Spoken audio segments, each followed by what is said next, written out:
What is going on, everybody? Welcome back to Honest and Uneducated. We got another installment here for you. On the show, we talk about anything from like movies, movie news, video games, comic books, just all sorts of fun stuff like that.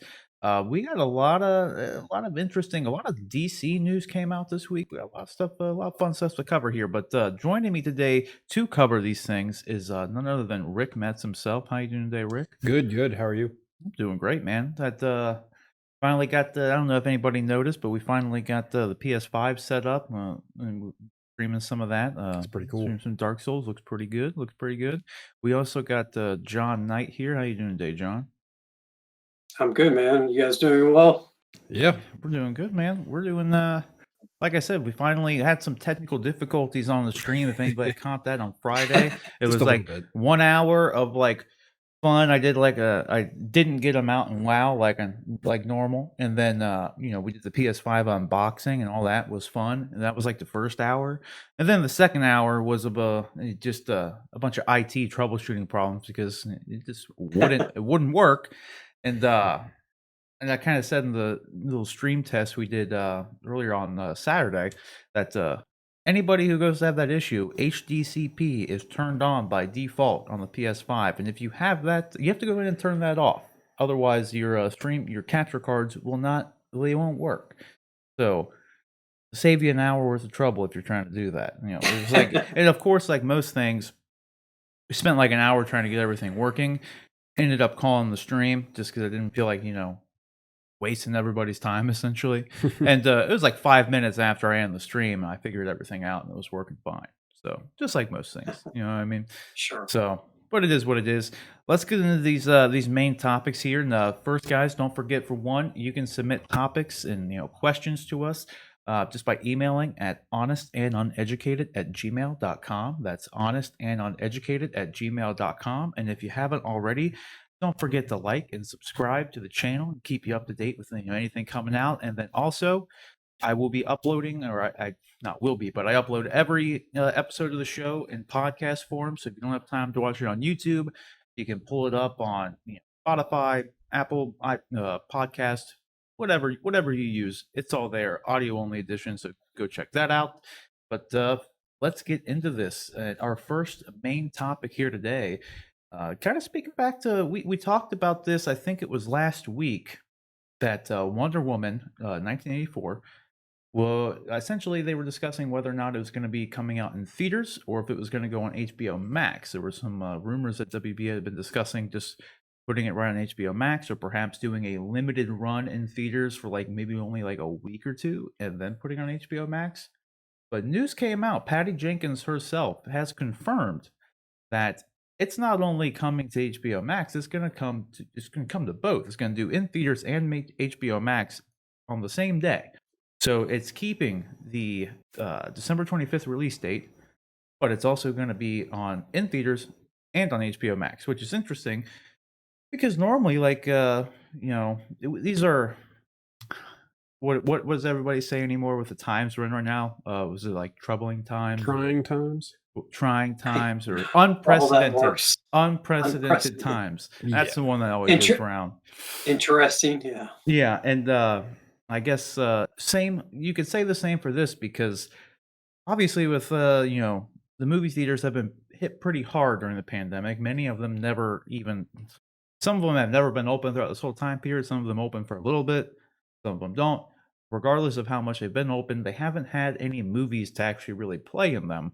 The only like new movie release we had all year was Tenet, and it did not do very well at the box office. I think we pulled the numbers up last week or something. I think it was worldwide. It only made around $400 million, which is, I mean, that movie came out any other year, it would have been 800 million to probably $1 billion, like Christopher Nolan movies normally make.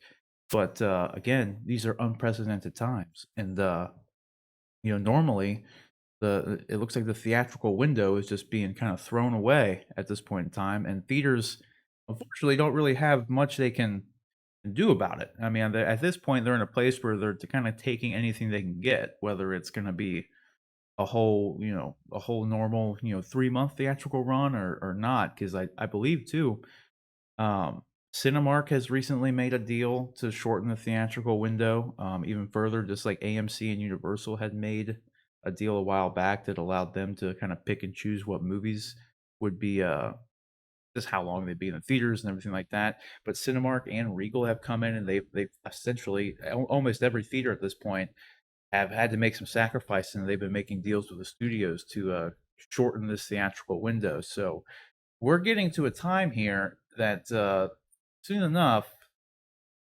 we might honestly see a lot more of this same day release end up happening, because theaters might not even really have a choice of the matter, because depending on how long it takes for the theaters to kind of recover from all this, people to bounce back and go into the movie theaters, they're just going to be needing content. And if the only way they can do that and the only way that like the theaters or the studios rather can even make any financial success of themselves would be if they're if they're going to primarily being successful on their streaming service, then they kind of have to be able to put it on their streaming service.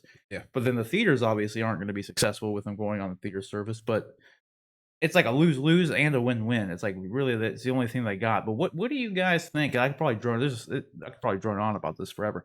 But what do you guys think about this having Rick, we'll take it to you first. What do you think about the Wonder Woman 84 going to HBO Max and theaters on the same day here? Well, I mean, I figured it'd probably be something like that. But, I like the idea of being able to watch these sorts of movies from home, if you so choose to do so. But sitting on your couch, having a drink, whatever you're doing, going to theaters is good, but in these trying times, as we discussed, Unprecedented. unprecedented times, I just think it's nice to have the option either way.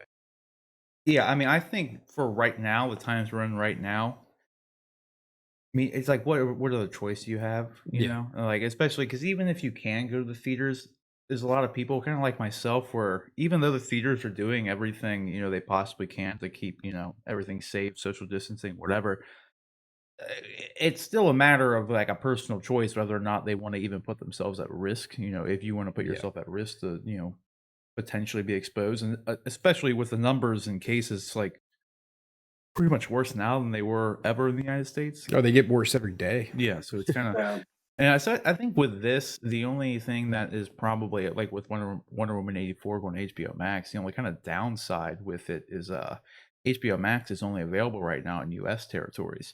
So the only choice for, international markets is to go to the theaters because they can't watch on HBO Max. Or it's either that, you either go to the theater or they pirate it.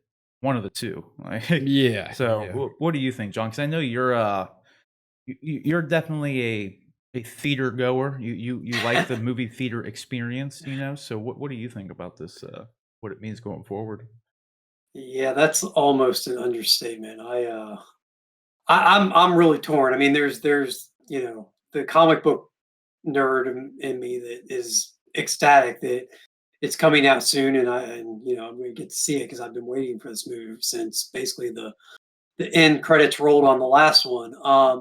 But I also was really waiting to see it on the big screen, and I was wrong. I thought for sure. I thought there's no way Warner Brothers is going DC and Warner Brothers are going to follow the precedent that was set by Marvel when they moved and Disney when they moved all of their big releases, Black Widow, Eternals, when they moved everything back a year and just kind of called it a wash on 2020. I thought there's no way WB doesn't do the same thing. They're just going to call it a wash, especially after they released Tenet and didn't get quite the numbers that supposedly that they were hoping for.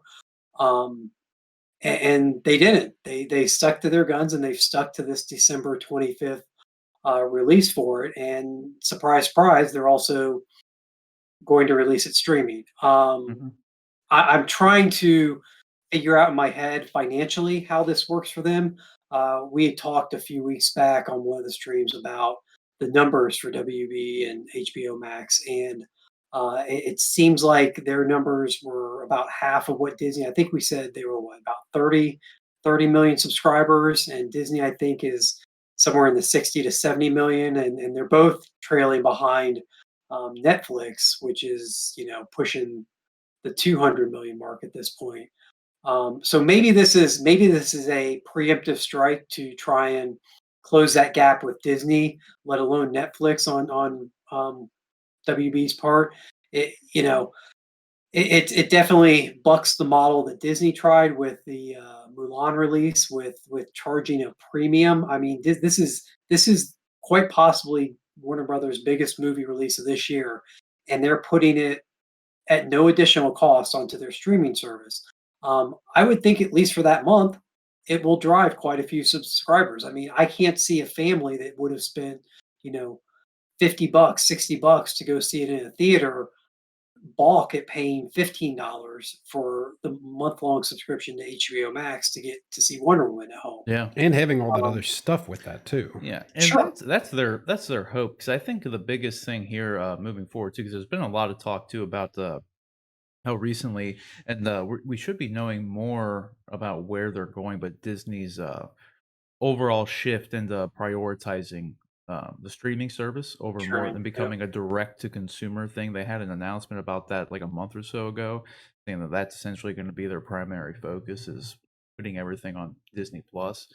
And yeah, like you were saying, they've already managed to get, I think it was like 73 million subscribers in the first year, and they've had Yeah. no premium original content other than Mandalorian and Hamilton. So in an Yeah. entire year of just releasing, two things essentially that are premium content wise, they've had other original stuff like on there, but nothing that's going to make you, at least in my opinion, nothing that would make most people go out and get a subscription. Yeah. Whereas like something like Wonder Woman, that's enough for people, definitely, if they're not an HBO Max subscriber. I would think people would sign up, like you said, just it's $15, just as much as one movie ticket, really, in a lot of places, depending on where you go. Easy Yeah. win, and then hopefully, they see how great HBO Max is. Because speaking of which, I was just telling you earlier before the stream, HBO Max finally made a deal with Amazon to be on the Amazon Fire Stick and Amazon streaming devices. So Yep. I finally had the privilege of being able to, easily access it, because before I had to pretty much jump through a bunch of hoops just to get HBO Max on there. I jumped through a bunch of hoops. I just had to turn my PS4 on. But either way, it was a pain in the ass to be sitting there with, I can do whatever I want on my Fire Stick, jump to Netflix, Yeah. whatever. But then I have to switch inputs on my TV, and first world problems, right? Yeah. But because it was finally So on there, it was great. it's the convenience factor. I mean, yeah, Yeah. people have come to expect these things to be ubiquitous and work on all their different platforms, and when they don't, it makes people pause. It just adds that extra speed bump that can be annoying. Well, interestingly enough, too, I read something earlier, but one of the reasons it took Amazon and Warner so long, quote unquote, to become available for HBO Max to become available on like I'm not sure if it's on Roku, but I know at least for like Amazon, this article I was reading was they like, I guess one of the terms HBO wanted to happen was that they got rid of all of the other HBO apps like on their platform. So they wanted everything to be consolidated to HBO Max only, and that's what the biggest holdup was, I guess. And I think deeper than that, I think what it probably really was that you can buy HBO as an add-on service for Amazon, and I Yeah. bet that's what they wanted gone. Like I bet Yeah. that would be my guess, because the article is kind of coy about like what that really even meant. Like it sounded like they just wanted HBO Now and like and all this stuff, but that's kind of irrelevant. They're all the same place. I think in the end, what HBO really wanted was Amazon not to have the HBO add-on service, because that essentially goes like pretty much straight to them. To some capacity, Yeah. they're obviously getting a bigger cutoff for that. So I don't know. I just think They though, wanted do what? they wanted to cut off some of that revenue sharing that was Yeah, happening there. that's my guess with it. Yeah. Because I think too, just based on what I was saying about the Disney Plus thing too, we're going to find out more about that direction that they're moving in, but I don't think this is going to be an uncommon thing going forward. Like I think like these streaming services is pretty much going to be like the way of the future, because if you look at like Disney Plus, I mean, it's hard to deny how much of a moneymaker uh like the streaming service is for these companies, especially when it's like Disney has their own thing, so they're getting all the revenue goes straight to them, right? And Disney Plus, at least for them, they don't have to, like, if you look at Netflix, they license the majority of their content. So, like, that's one of the reasons Netflix is, what is it, like 20 some billion in debt every year, going Yeah. forward, because they're trying to pump as much original content out, like, not right now, which is totally fine for them because they have, like, they're still making, pardon me if that came through my words a little bit. They're making buku money, so them being $20 billion in debt doesn't really matter because they have, like, I forget the number. It's like 200 million subscriptions or It's something. Just close, an yeah. insane amount of money. So, like, they're totally fine, but they're pumping out all this original content because all these other streaming services are coming out directly from the, the content owners, right? Like Disney Plus, they're going to exclusively put only Disney stuff on there, so they're not having to pay a license fee like Netflix does to actually get all this content. So I think I was reading somewhere that Netflix has, like, their overall, like, bottom line is they're making, I mean, they're having to pay, I don't know, just to put things in simple terms, because I don't really remember the exact numbers, but if they, let's say they made $3 billion, they're having to pay like $1 billion just to license content, and that licensed content is the majority of the content that's actually watched on Netflix. Yeah. So if they lose that, they're going to be in a tough spot. Can be in a So, pickle. like, do what? I said they're going to be in a pickle. Yeah, it's they're going to, and which they already are starting to lose all that licensed content at this point Yeah. because these other streaming services are coming up. So it's hard to deny that Disney Plus, even where they're at right now, with 3 million subscriptions or whatever in that first year, with no premium content. When you look at the numbers, it's like you can't deny how profitable it is for them, because, like, imagine if a world where they are releasing more premium content, these numbers are only going to skyrocket. They're in a place to where, since they don't have to license any material, like, they're only using their own content, so that $1 billion licensing hypothetical number I threw out for Netflix, like, Disney doesn't have that. Disney just has pretty much pure profits every month, and the same would go with Warner. Like, when they're just on HBO, they still are in a phase where HBO does license other things, like they have the new release movies they'll put on there or whatever, but eventually they're going to be in a place where they're not going to need to do it either. They're just going to have their own stuff, and without having to pay the licensing cost for it. So I could definitely see, like, streaming being the way of the future, them releasing, like, more of these big budget movies like uh, Wonder Woman directly on HBO Max, and just being consistent with that, because I mean, it just makes them too much money potentially.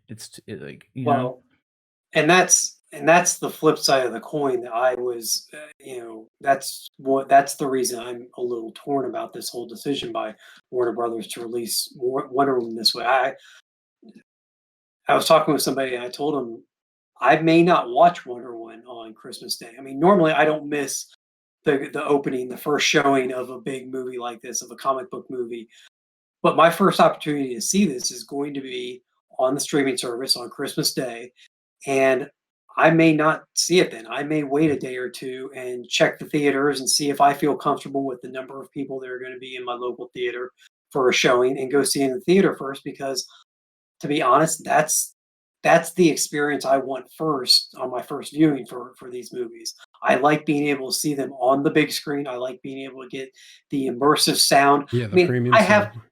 I have a nice TV. I have a nice stereo setup, but I don't have a, $50,000, $100,000, whatever it costs to build a premium, movie theater experience, cinema in your home. I don't have, and Yeah. so, my 60-inch television just doesn't compare to the 60-foot television, or screen that's in the theater, or however big it is. I'm sure my numbers are way off there. It's big. So there's part of me that's a little, while I'm happy that it's coming out, and I'm happy that people are going to have the opportunity to see it, and that I'll have the opportunity to watch it whenever I want as a subscriber. I'm also worried that this might be the next step on that road to theaters not being as prevalent, or not being as widely available, or even to theaters going away. If this becomes, let's say this comes out and it does gangbusters for HBO Max. Let's say it doubles or triples their subscriber base, and not only that, their subscriber base they were able to retain it for the next 2 or 3 months, proving that they had the effect they wanted. It's going to give Warner Brothers pause about how they release their movies in the future, and whether or not they do day and date. And when they start doing day and date, that's going to remove the incentive for a lot of people to go to the theater. And so I'm just worried it's that step down that road to not having theaters anymore, which would be um, heartbreaking for me, to say the least. Yeah, I get that. and it's hard to even imagine what the theaters could even do to kind of like adjust and evolve, because the common phrasing, adapt or die or whatever, right? It's like, Sure. what do they even like? It's a movie theater, like there's Yeah. not really much more they can do. I mean, they started adding the recliner seats and bars and You can get dine-in food and theaters, like, and it's like that made a much more premium kind of experience for everybody to go in. But like, what more can they really do? Like, it puts theaters in a tough spot, and they're very expensive just to maintain. I mean, oh yeah, when you even just like the huge buildings, like just the land cost, the yeah, the rent rent, for it. yeah. Yeah. It's like I don't even know what Yeah, more they could do. I'm not trying to be an alarmist and say that, theaters will go away completely. A Obviously lot will. Yeah, there's tons of stuff that technology has made not as prevalent as it used to be. So I think we'll still always have theaters, but I think what you said is correct. A lot will probably close if this is successful and if this is the way that studios start their primary focus is with an eye towards streaming. I think you'll see, instead of a new movie every weekend, you might or multiple movies in a lot of cases every weekend. You might get one or two a month and have just, half, if not a third of theaters exist. Have 2/3 to a half of them just shut their doors and just not they just not be around as much as they are now. it's a Yeah. crazy thought. Yeah. Yeah. I mean, it's again like it's. I don't know what more they could do. I mean, like I do give them a lot of credit for even like right now the ones that have been able to be open to some capacity or doing things a little outside of the box. Like you can run out the theater and play whatever movie you want, kind of thing. Like they're doing. That's cool. Yeah, I mean, it may come down to where like that just becomes a more standard thing because if they're getting a lot less foot traffic because all the movies are coming out on streaming and theaters in like the same time or even like a week or two. I mean, if the theatrical window is cut down to like 7 to 14 days, like some of these, like I can't remember if it was a Cinemark or Regal deal. Like they made a deal where it's kind of a odd deal the way they did it because it's like if the movie makes $50 million like opening weekend, then they're allowed to put it on their streaming service or something. Like it's weird, but I mean it's after like 7 or 14 days or kind of thing. Like then they can do whatever they want with it, and like if that's the case, I could just see a lot of people out there just saying, do I go to the movie theater or do I wait a week Yeah, and just watch it on whatever, right? It's a little different if, that week period comes out and you still have to pay a premium price for it. Because I could see a lot of people going to the theater still at that point, but either way, it's not a very long period There of time for people to just kind of wait. Yeah, there's maybe it's a societal shift too. I already have plenty of friends that just don't go to the theater anymore. They wait for home video. Um, but I can't you cannot replicate the communal aspect of it. You can't replicate the video and audio. Well, unless you're a multi-millionaire or multi-billionaire, you can't replicate the audio and video presentation that you get in a theater. Mhm. it's a I mean, different experience. just think about the next. Yeah, it's a completely different. Just think about the next, Avengers movie that comes out, and if it comes streaming, you won't have that moment in the theater when Cap picks up Mjolnir and goes after Thanos, and the crowd, the entire theater, as if you were at a sporting event and your team just scored the Right. winning touchdown. It just, you lose those moments, and those to me are things that really I really enjoy, and I can't imagine not having.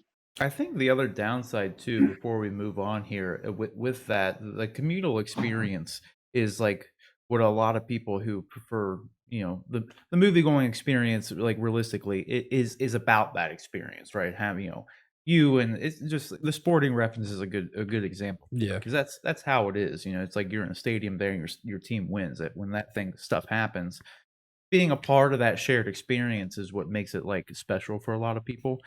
But it's interesting because if you look at it like with that same lens, do you still even get that with so many less people going to the theaters anymore?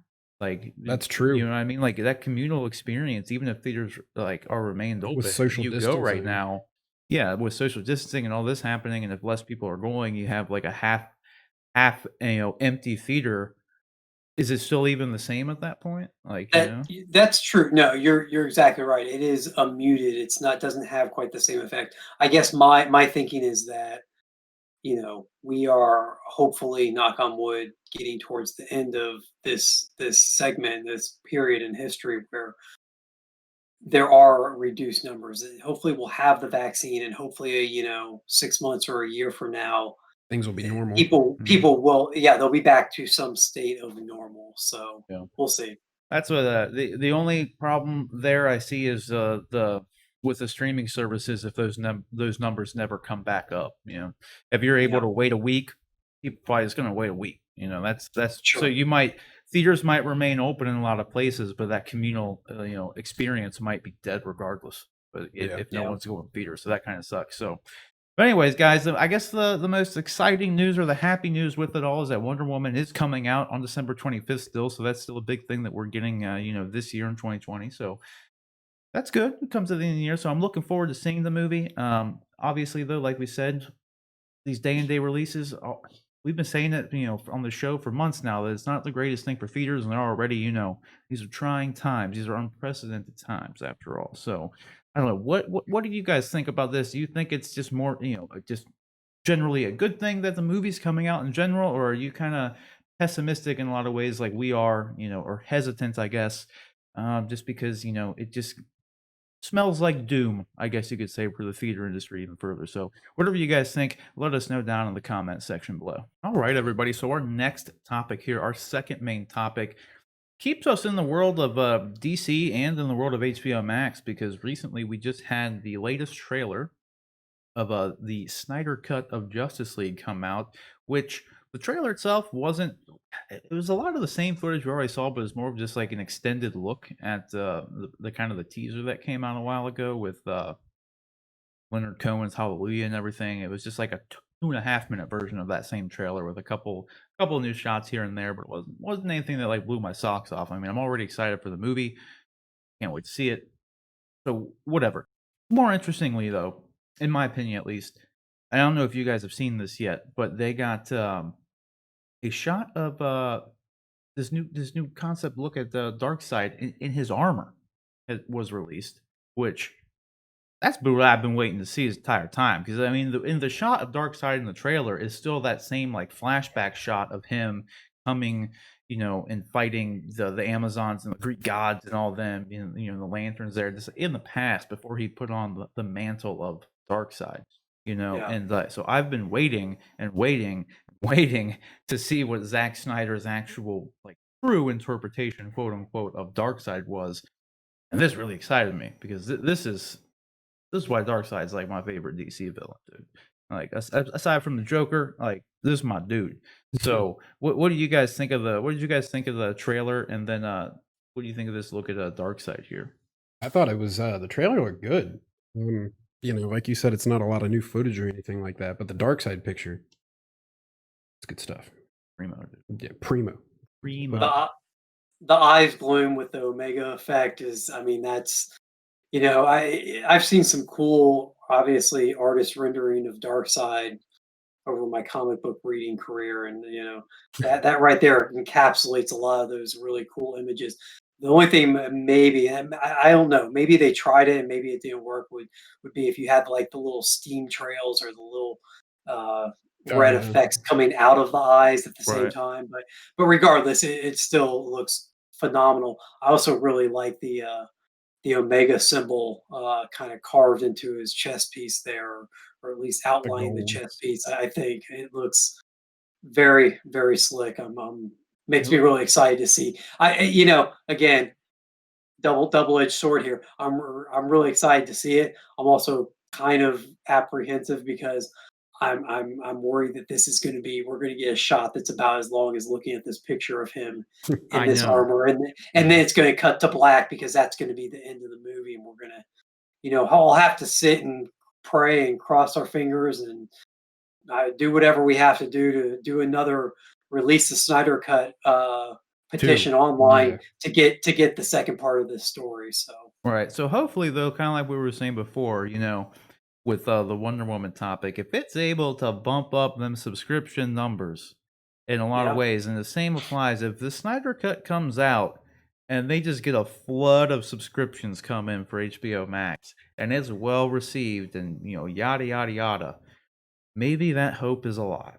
Maybe they'll consider doing a Snyder Cut part two. Like yeah. maybe. Well, I mean, and you guys can tell me if my math's off on this, but let's say Wonder Woman bumps them up. Let's say they're at 30, 40 million right now. Let's say Wonder Woman gets them up to 80, 70 or 80, and then let's say Snyder Cut gets them up to 100. Let's say between those two releases, they're somehow able to retain subscribers and get up to 100 million subscribers for their platform at $15 per subscriber, you're talking about 1.5 billion dollars, correct? Yeah, I Yeah. was gonna see is that you showed up. My calculator was right on your screen for a minute. See, you became the The calculator. calculator. Here we Human go. calculator. Okay. Yeah. So Yeah, because if it's you like have 15 or 16 a month for HBO Max. yeah, I'm keeping it ballpark at the 15 range. But that's $1.5 billion a month. If you can retain that, I mean, I Yeah, don't that's you're talking about 12, $18 billion a year in revenue from the stream, and that's without adding anybody else, any other subscribers. If you can just maintain that 100 million, let alone get up to the 200 that Netflix is at. I mean, that's a that's portion insane. of that is the production budget for another cut of the Snyder. So I definitely see where if it's popular enough, if it drives subscription enough, I don't see why they wouldn't do it. I mean, it's not like they're going to be hurting for money to do it at that point. No. So No. And that's the A lot of thing money. too. Like with those numbers right there. Like if you're able to retain 100 million subscribers, that's a 1.5 billion dollars a month. month, You know what I That's mean? insane. A month. Like Disney had the best, record-breaking box office year in 2019, and it was like around 10 billion, I think, between like 7 and 10 billion made at the box office. This is yeah, 1 billion a month or more, which is Yeah. again points as to like why I can see financially speaking why Disney and why HBO want to focus more on their streaming service because for one, that's just reliable money, let alone it being, just an absurd amount of money that, we'll never see. But that's like every month you're getting $1 billion. sure, Like, Yeah. it's yeah, consistent. Whereas you put a movie out, like Tenet, we were saying just came out and only made like 300 million in the theater. You know what I mean? Like even for a fact you're going to be getting that 1.5 billion every month. So why not bump those numbers up as best you can? It makes Yeah. fiscal sure. sense. So. But yeah, I could definitely see it coming. Like you said, my biggest fear for it is that this is, that's all we're gonna see, right? It's just like this is it. We're gonna see this for 5 seconds, and think that'll then be he's the gonna go case. away. I don't think Yeah. that'll be the case. No, but it from everything we know, Rick, it really will be the case because Darkseid wasn't actually like a main Yeah. character in the movie. No, He was yeah, supposed he to be wasn't. set up for the second one. Like that's what we know notoriously. So like, Yeah. and then especially if it was. I don't know how much Zach was like kind of talking out of his ass by any means, but he said there's only like 4 to 5 minutes of new footage like he actually shot for the movie. I don't know. Maybe maybe he was only referring to like shot like with an actor With an actual on camera camera, versus like like animated. yeah, versus some CG stuff. So maybe him putting in 4 minutes of CG Dark Side in addition to it, maybe it's there too. Who knows? We'll just have to wait and see.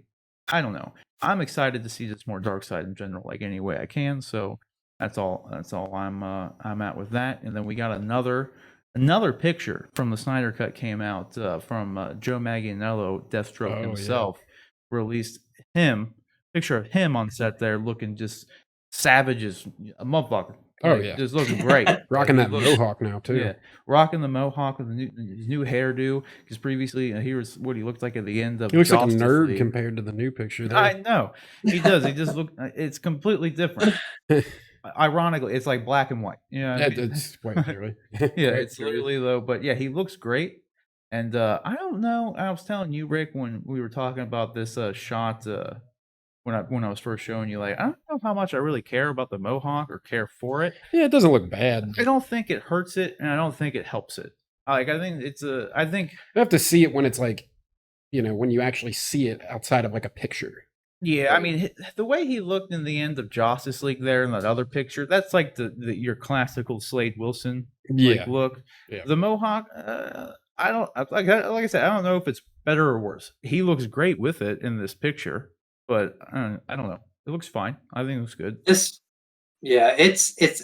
I think I mentioned this to you when you first told me about this, Rob, that they it's going to be interesting to see what role Deathstroke and the Joker, because we've heard that the Joker is coming back, play. There was also some chatter online this week about what the Joker's role in this movie is, and how it's Zach had a quote that this is I believe I'm quoting this correct, a more road weary Joker, which is just kind of a phrase I would never have expected to hear. The Joker is chaos. He's anarchy. Yeah. He's carnage. He's not so for the Joker to be road weary, like life has taken a toll on him or something. That seems to be like he's the one that takes a toll on life, not the other way around. So That's a good I'm way not to put really it. I'm not really sure what to I'm not really sure what to expect from that. Except that I will say that this image of Deathstroke, maybe it's the black and white shot, maybe it's the mohawk, I don't know, but he looks like a older, more road weary version of Deathstroke. So maybe there's Weathered, something yeah. about what's going on that ties these villains together in this way, and is responsible for this change in the look. I like the eye patch better. The eye patch almost it just looks the same and maybe bigger. Yeah. I don't know. I was telling you, John, though, the only thing I care about, because I was one of the few people out there who I did like Jared Leto's Joker. Like, for the most part, he was underutilized, and maybe didn't like some of the creative choices they went with him. But the main thing I was telling you is that all I care about with Joker being brought back in any capacity, at least with Jared Leto's Joker, is that hopefully him being road weary or whatever, like took him to a tattoo parlor to get some tattoo removal Yeah. done. That's all I care about. Because if anything, I just didn't like the actual look of his Joker. I was fine with the white skin and like the bleach Yeah. chemical one, like from the animated. I was good for him not having a bigger makeup smile or like scarring like Heath, and it was just red lipstick. I'm fine with all that. It's like Dark Knight Returns stuff. It's just like a very classic looking Joker for the most part. But then they threw on those stupid tattoos. And that's the thing. Gosh. I'm fine with tattoos. I have tattoos. It's not that like I'm against tattoos. They're just stupid tattoos. They're in stupid locations. They're what? I hate saying this, but like they're cringy as fuck. Oh, They're are. just Do you remember when they like dropped the first picture of him where you saw the tattoos and the backlash that came out of that? Like, it's just so dumb. Like the one, and like, because literally to speak more towards the cringe factor of it, like he had that smiley face thing on his hand, and he literally in the movie puts it up on and starts going like like it's dumb. It's like somebody who never had tattoos just wanted to get the goofiest shit they could. Exactly. Like, Yeah. It's literally like that's what I didn't like about it. I didn't like that look. Like I was fine if you want to give him the crocodile skin purple coat. If you want him to wear that, fine. But just get rid of the tattoos. Get rid of the tattoos. That's all I care about. But otherwise, I'm looking forward to seeing whatever they're going to do with them. And that's the thing too. Is speaking back to like the 4 to 5 minutes of new footage, like. You have to assume it was already confirmed that neither of these characters, being Joker and Deathstroke, they weren't supposed to be in. I mean, Deathstroke had his appearance at the end of it, but Joker is a completely new addition. Zach said that like he did not have actual plans for him to be in the original Justice League movie. So like we know some of that 4 minutes of footage is Joker 100%, and we know because he Joe Manganiello here was on set doing this, that Deathstroke is some of that 4 minutes too. So kind of rules out more of it being dark side in some ways too. Which Do, Unfortunately. do you we've talked about this before, but with the more information we get and seeing some of this and Zach talking about the Joker, do you think that this is? I mean, does this reinforce in your mind at all the idea that they are going to have maybe a Batman? Because the idea was that there was going to be a Batman kind of versus Deathstroke movie that came out after Justice League, when Zach was still attached. Do you think that this leads more weight to the fact that we might be getting an HBO Max Batman versus Deathstroke series slash movie? Do you think that that's why these two in particular were brought back and they're showing more of them to get audiences reacquainted with them and in preparation for that? In Just- my mind, sorry, what were you gonna say, I Rick? was just gonna say I certainly hope so. That'd be an awesome movie. Yeah, that's pretty much what I was gonna say. In my mind, and like I said a couple weeks ago, when like the news first came out, when Joker and Deathstroke were coming back, I guess coming into the movie, the only thing that made sense at all, especially as far as the overall story of the Justice League movie, because we know the story, right? Like, Steppenwolf comes in, invades. That's the general premise of the story. And when you look at it, it through that lens, the Joker and Deathstroke do not fit into that movie. Like the only thing they really would fit into at that point is setting up another movie. Kind of like they did at the end of Justice League with Deathstroke. Like Yeah, they just post credit scene set up another movie. That's really all I can see their role really being in Justice League movie. So in my mind, I don't really see anything else you would kind of be able to even do with them. So I'm hoping that it is indeed just set up for Ben Affleck's solo Batman movie that they're just gonna do on HBO Max and just let it be its own thing. That's what I hope, because then we were talking yeah, about before there were those rumors about the inclusion of more of the Joker killing Robin and how that happened and how that affected Bruce and like all that. Like I'd love to see all that stuff actually played out, in Ben Affleck's Batman movie. And like I said, there were rumors, like not rumors, there were some I forget who it was, but someone at DC, like a notable person at DC who did a lot of the animated stuff. I think it was Jay Oliva or Olivia, whatever his last name is. I think it was him. He directs a lot of the animated movies and everything. So take that, you love it or hate it, whatever, as far as his work goes. But he said that he read the Ben Affleck Batman script and he said it was like the best Batman script he'd ever read before. So like, and then the movie got canned. So yeah. Ben Affleck being like my favorite Batman, like I've one of the best directors in the world right now. I'd love to see a Ben Affleck directed, Ben Affleck starring Batman movie. That'd be amazing, especially his pitch of Batman versus Deathstroke. I mean, come on, dude. Yeah. That Arkham Origins game, like that fight between them two. Oh, that was so. Yep. Like, don't I want to see that on screen? Yeah. It sounds great. So I'm hoping, and in my mind, that's all I can really see it leading up to. So I don't know. You guys got any other thoughts on this not Justice League? I mean, Snyder Cut stuff. Yeah, It can't come soon enough. I mean, Yeah. yeah, they're Right. teasing the hell out of it, but hopefully we get it sooner rather than later. yeah. That's kind of where I'm at. So, question is, guys, what do you think about all this? Did you like the Justice League trailer? Do you kind of feel like me? Not that it was bad by any means, but is this a little bit more of the same, and you're already kind of hyped up for it to begin with, and at this point, you just want to see more? What did you think about the dark side stuff? Because if anything, I liked that dark side picture probably more than anything. That was my favorite thing out of any of the Snyder Cut news this week.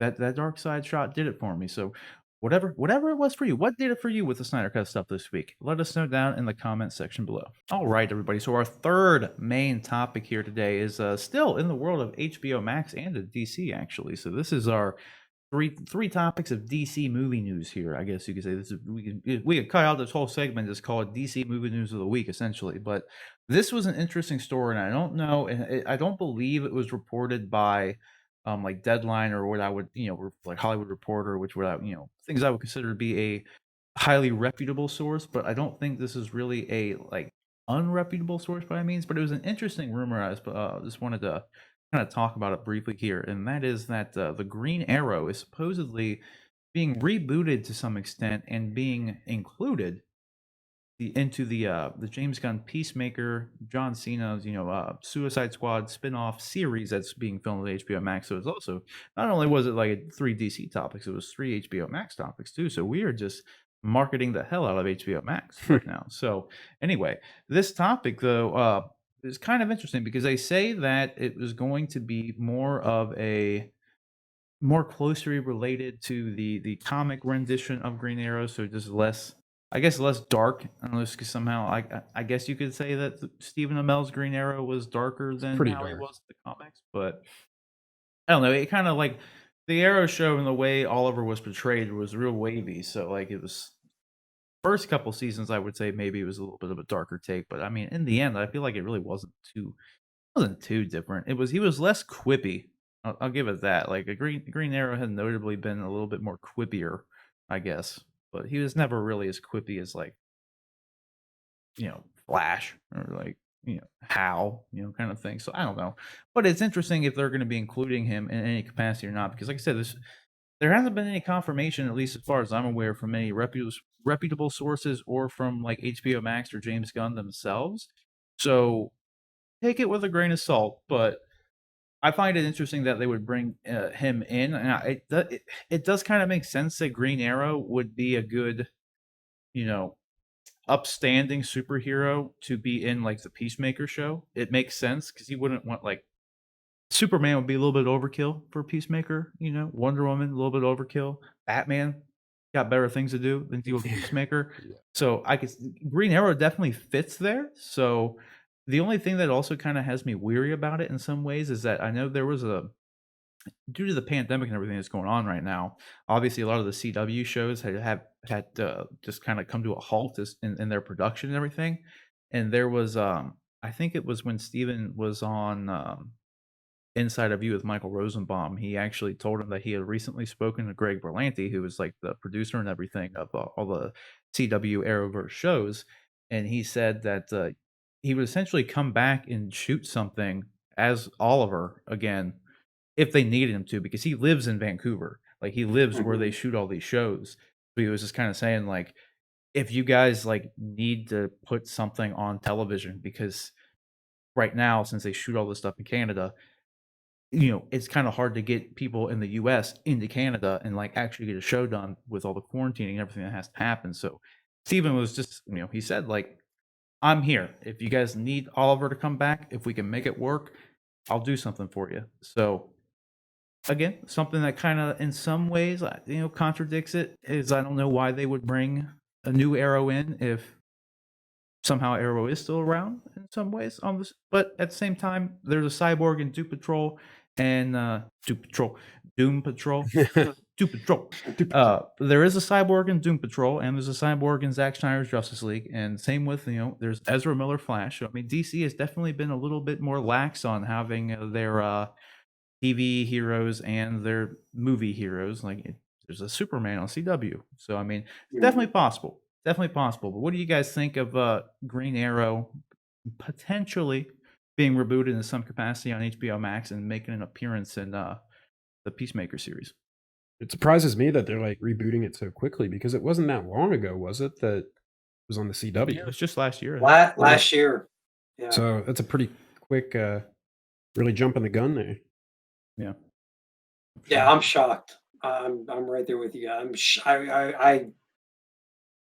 I almost thought this was a joke when you first told me. I thought there's no way. I mean, not only did Arrow just end its run on the CW, but the Arrowverse. I mean, the entire name for those line of shows came from Right. Green Arrow and the Arrow. The Arrowverse is still going relatively strong. They did just announce that Black Lightning will be ending after this upcoming season, but as of now, you're just getting a new Superman show that's starting spinning out of it.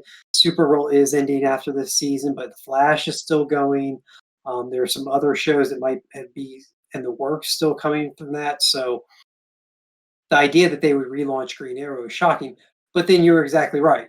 Green Arrow is a character that works well within the universe of Peacemaker, or at least on the same level as Peacemaker. He's not too overpowered for him. He's also kind of a uh, I'm trying to think of the right word. He's a vigilante character that is very much about standing up to the system, which Peacemaker kind of might be fighting against. So you could see where they kind of be on the same side, but coming at it from opposite directions, which could be some interesting conflict. Um, so that all makes perfect sense. And, to be fair, the Arrow show made Green Arrow a more well-known household name. I mean, prior to the Arrow show, a lot of people might have a guess at who Green Arrow was, but he's definitely a lot more well known now because of that show. And so maybe it's a known character that they can fit into Peacemaker that isn't being utilized right now because the show is over. So, You know what I was and just like you, thinking too, not to interrupt, because I just don't no, want no, go to. I ahead. don't want to forget this train of thought, because you were just saying that Arrow just ended like a year ago. See, Supergirl's getting canceled or got canceled, and it's got one more season left. Black Lightning's getting canceled and everything, and just like with we were talking earlier with Disney and Warner wanting to focus more on their streaming services. What are the odds that you think that eventually here, like these DC shows are just going to be entirely, because I mean it's coming anyway. Flash is going to be the only one remaining at this point. I think, is Legends still going on, or they announced the last season for that Legends, too? no, Legends is still going. So I mean, I think the three you've got that so far have a chance of sticking around past this season that haven't been announced as being ending are the Superman show, which hasn't even had its first season yet. That's debuting this year or this upcoming year. The Flash, and then Legends, and then there's a spin-off show out of Black Lightning that they're doing. So yeah, I might be jumping the gun here, but I think you're getting toward to the fact that maybe DC's trying to shuttle or shutter these stories so that they can start doing them on their streaming service. 'Cause, I mean, you kind of saw already with they did that with the DC streaming service. Yeah, Like they already, like, Doom Patrol was the first to officially move to HBO Max.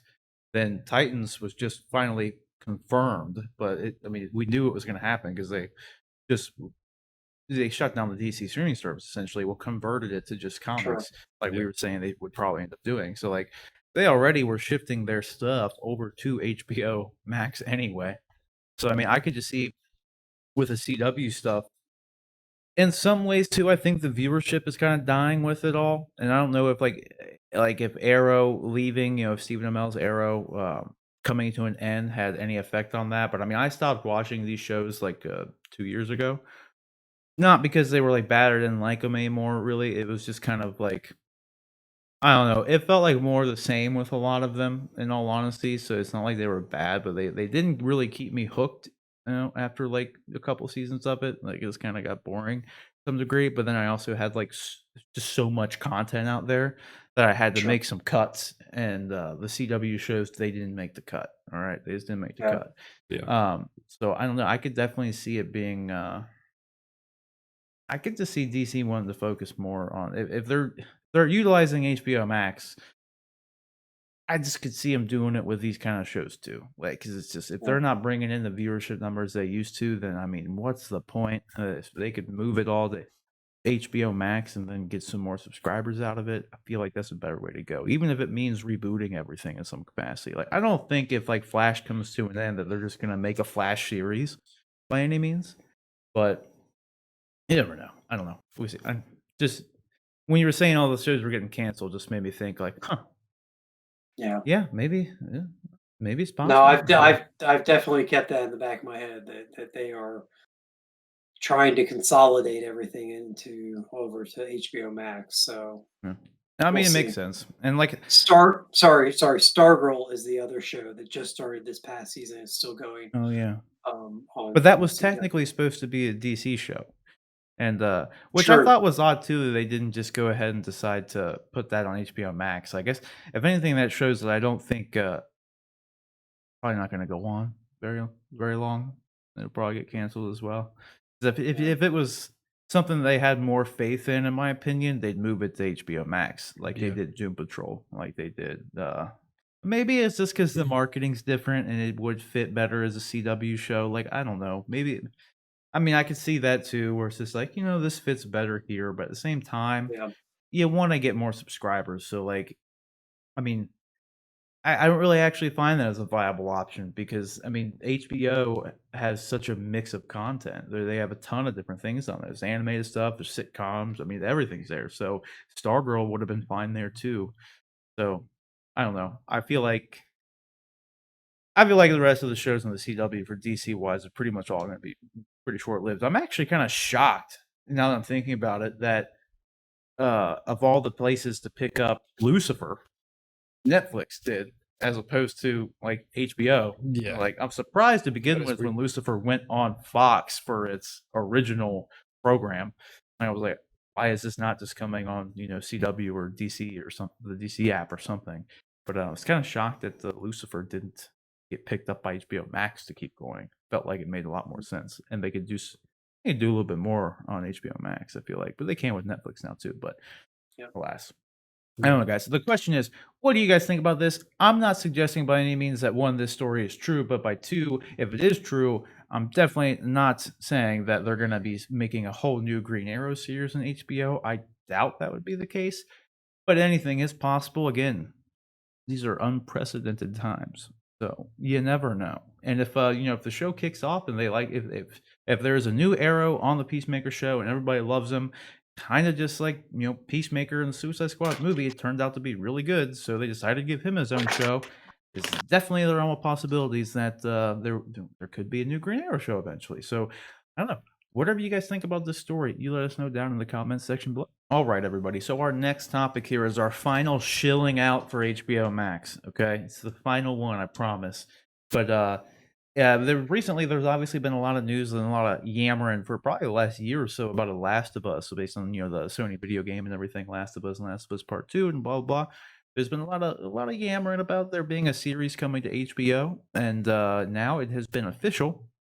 HBO has officially greenlit a series order for the Last of Us television series. So I'm pretty excited for this because like the games alone are some of the best storytelling, and I know there's been a lot of like drama about, and like, a lot of people didn't like the second one, and what happens in the second one, and I'm not going to get into any spoilers or anything, but they just didn't like some of the let's just say character choices, and then the switching of perspectives, if you know what I mean.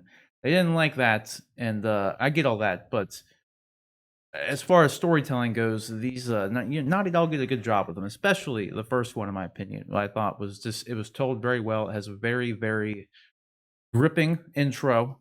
And, it's very good. And like I said, if you haven't played it, I don't want to spoil it because maybe Yeah, I was gonna say, give me like the TLDR, the gist. I don't want to spoil it in the event that people are going into the series blind. You know what I mean? Like, so like, because if you are going into the series blind, if they follow the game and for instance, if it opens like the first game, that's something you really don't want to know going into it. It definitely has much more impactful. I mean, like your first time viewing. Spoiler of me to ask, like, is it a zombie apocalypse Oh, basically? that's the game. I mean, that's the overall world is an apocalyptic world with zombie-like creatures. Zombie-like creatures. Yeah, because they're not like zombies. They're not like the Walking Dead or anything like that. Okay. There's like these. It's a virus outbreak. Yeah. I kind of like what's going on right now.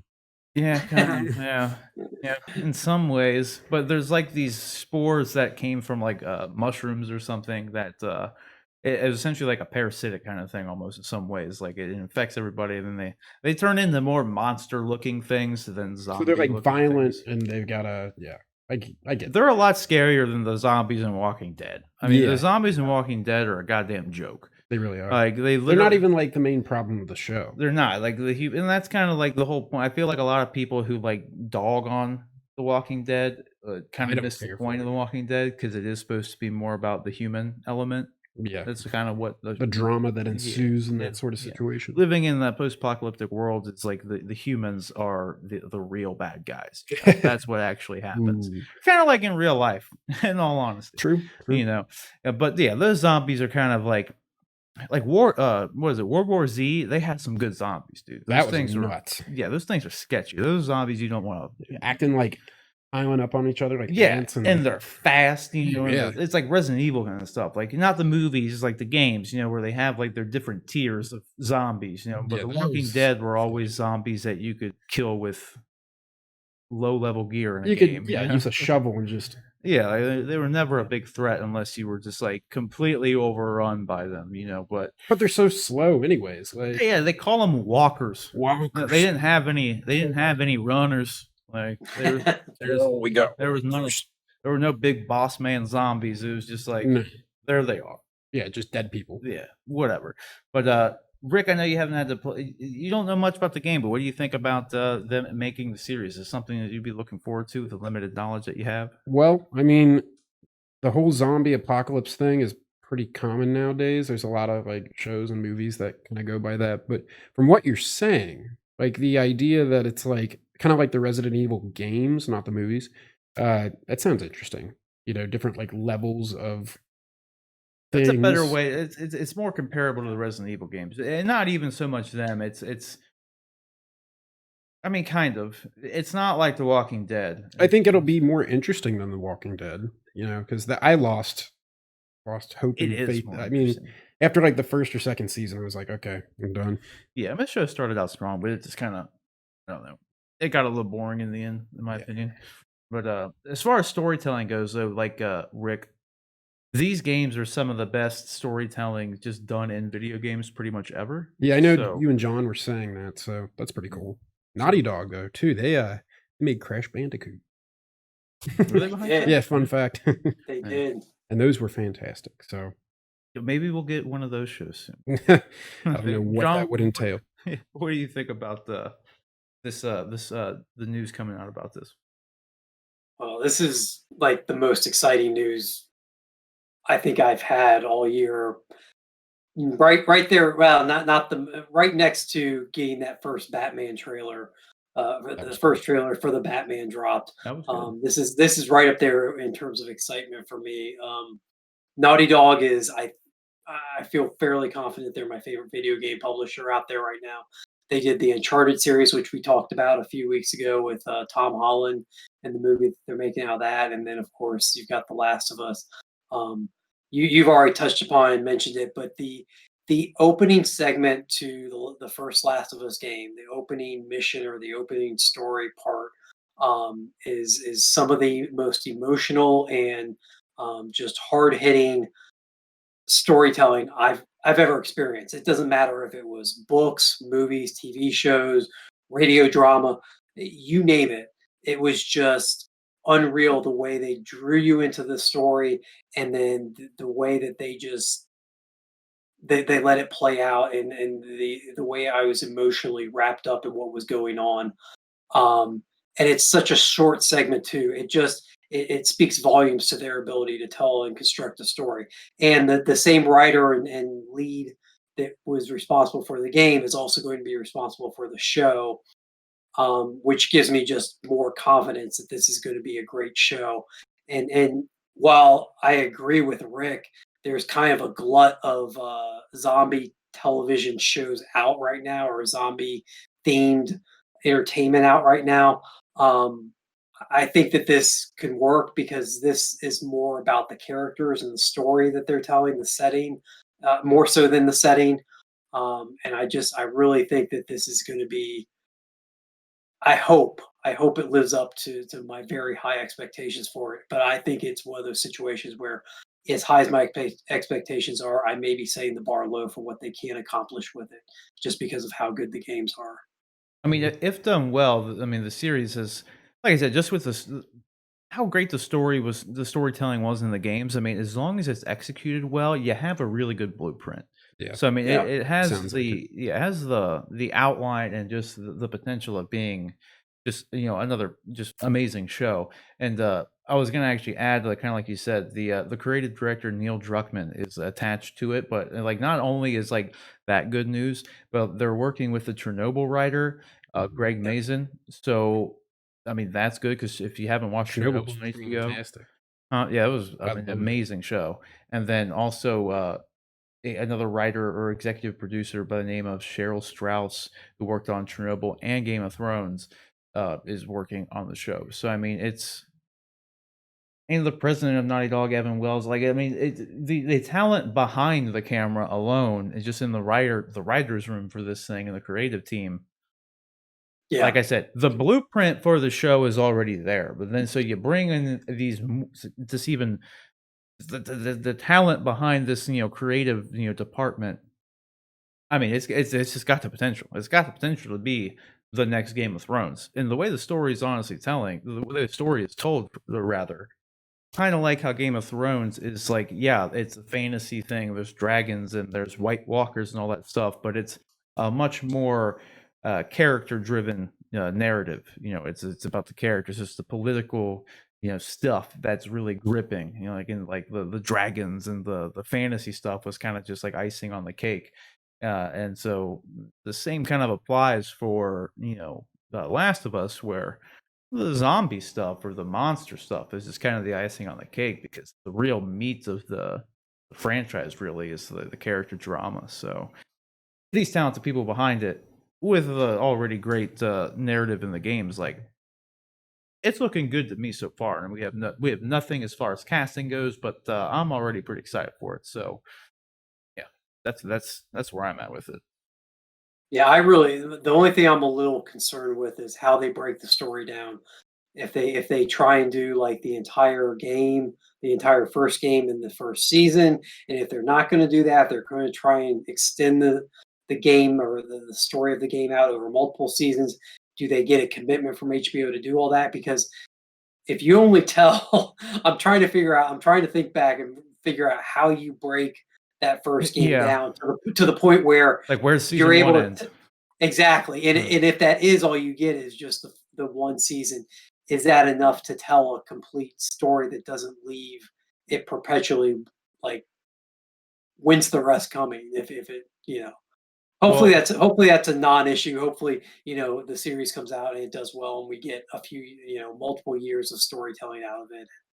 that's So what I think, because I think honestly too, knowing here's the thing, no, without any spoilers, obviously, but knowing what happens in the second game, mhm. they could go a lot of different ways with this series on here, because they could spend like the first game they could spend one season on, they could spend two seasons on, because you could Yep. fill in a lot of gaps, right? Like there was Yep. gaps between the first and second game, so there could be new untold stories that happen before the second game picks up. But then the same applies for the second game, to where that whole story could start and you can see a lot more of it play out that you didn't really play through in the actual game, and then they could continue the story on, potentially. If you have the creative director, you have the president of Naughty Dog and the creative director of the video games themselves working on the series. So like, it's not to say that they couldn't mm, you know add new stuff in and just continue it on beyond the second game. So because I don't know if they have any plans to make a third game. I mean, it was almost like 10 years in between the first and second game. So I mean, who knows if they plan on making a third game. But I mean, I don't know. Like, but they could easily continue on and just tell new and interesting stories. I feel like at some point they probably are gonna have to, I mean, get to the second game and just Yeah. like kind of go through it. But there's obviously a lot they could do in between those time periods, and they can tell a lot more new stories in between. So I don't know, because Yeah. there's no reason to really limit yourself when like the games are there. We know where like kind of point A and point B is. So I mean, you can have some fun in between there. There's nothing wrong with that. So I'm looking forward to it though. Yeah. I'm excited. Definitely Sounds has like it'll be potential. good. Very Yeah. much. Yeah. So, question is, guys, what do you think about this? Are you excited about The Last of Us? Have you played The Last of Us? And you know what? Let me know if you are one of the people out there who really didn't like the direction The Last of Us Part 2 went, or were you someone who, despite maybe not liking it, just really appreciated the story behind it and like kind of thought that their storytelling powers were still there? And yeah, just let us know what you guys think about that and the series coming out here down in the comment section below. All right, ladies and gentlemen. So what is this? Our fourth topic, I believe this, or no, fifth topic. I don't even know where we're at right now. Our next topic.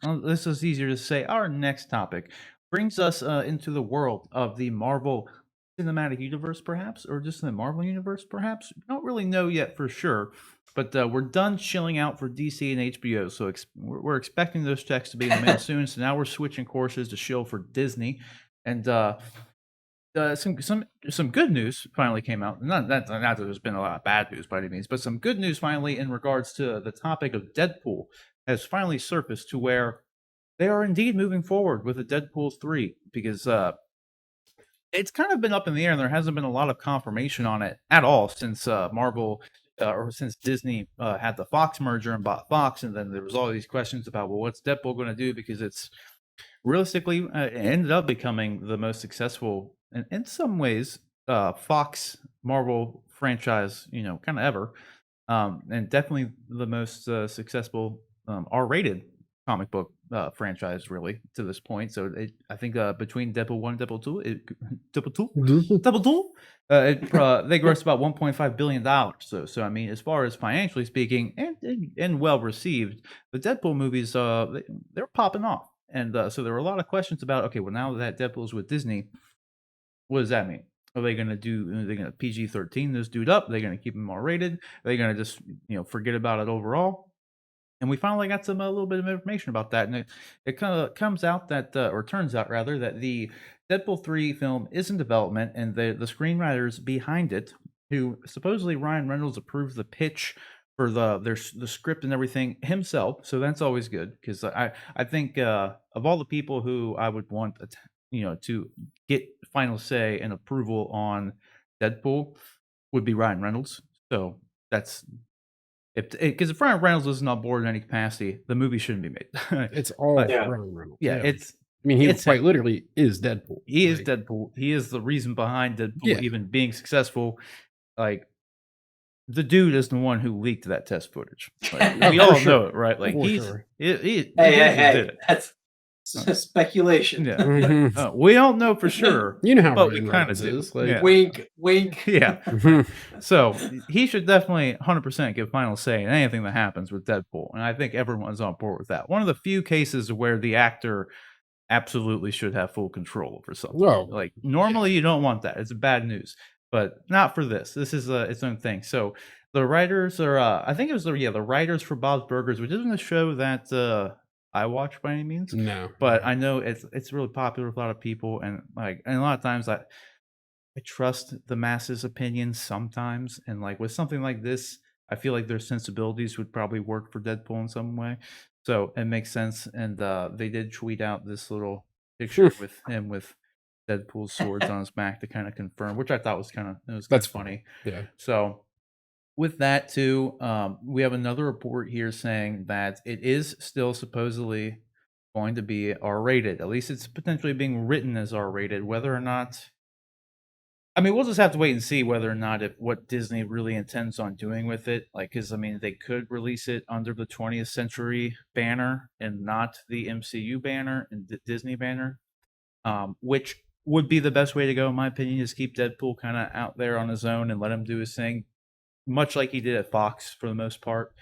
I mean, every time he went to the X Manor, there was only like 1 or 2 X-Men there. Except in that little scene. Yeah, except for that was one like scene. the perfect little Easter egg. Yeah, too. and one little scene had the whole people, like all of them there, and even they shut the door. Yeah, they just looked at like, oh, It's right.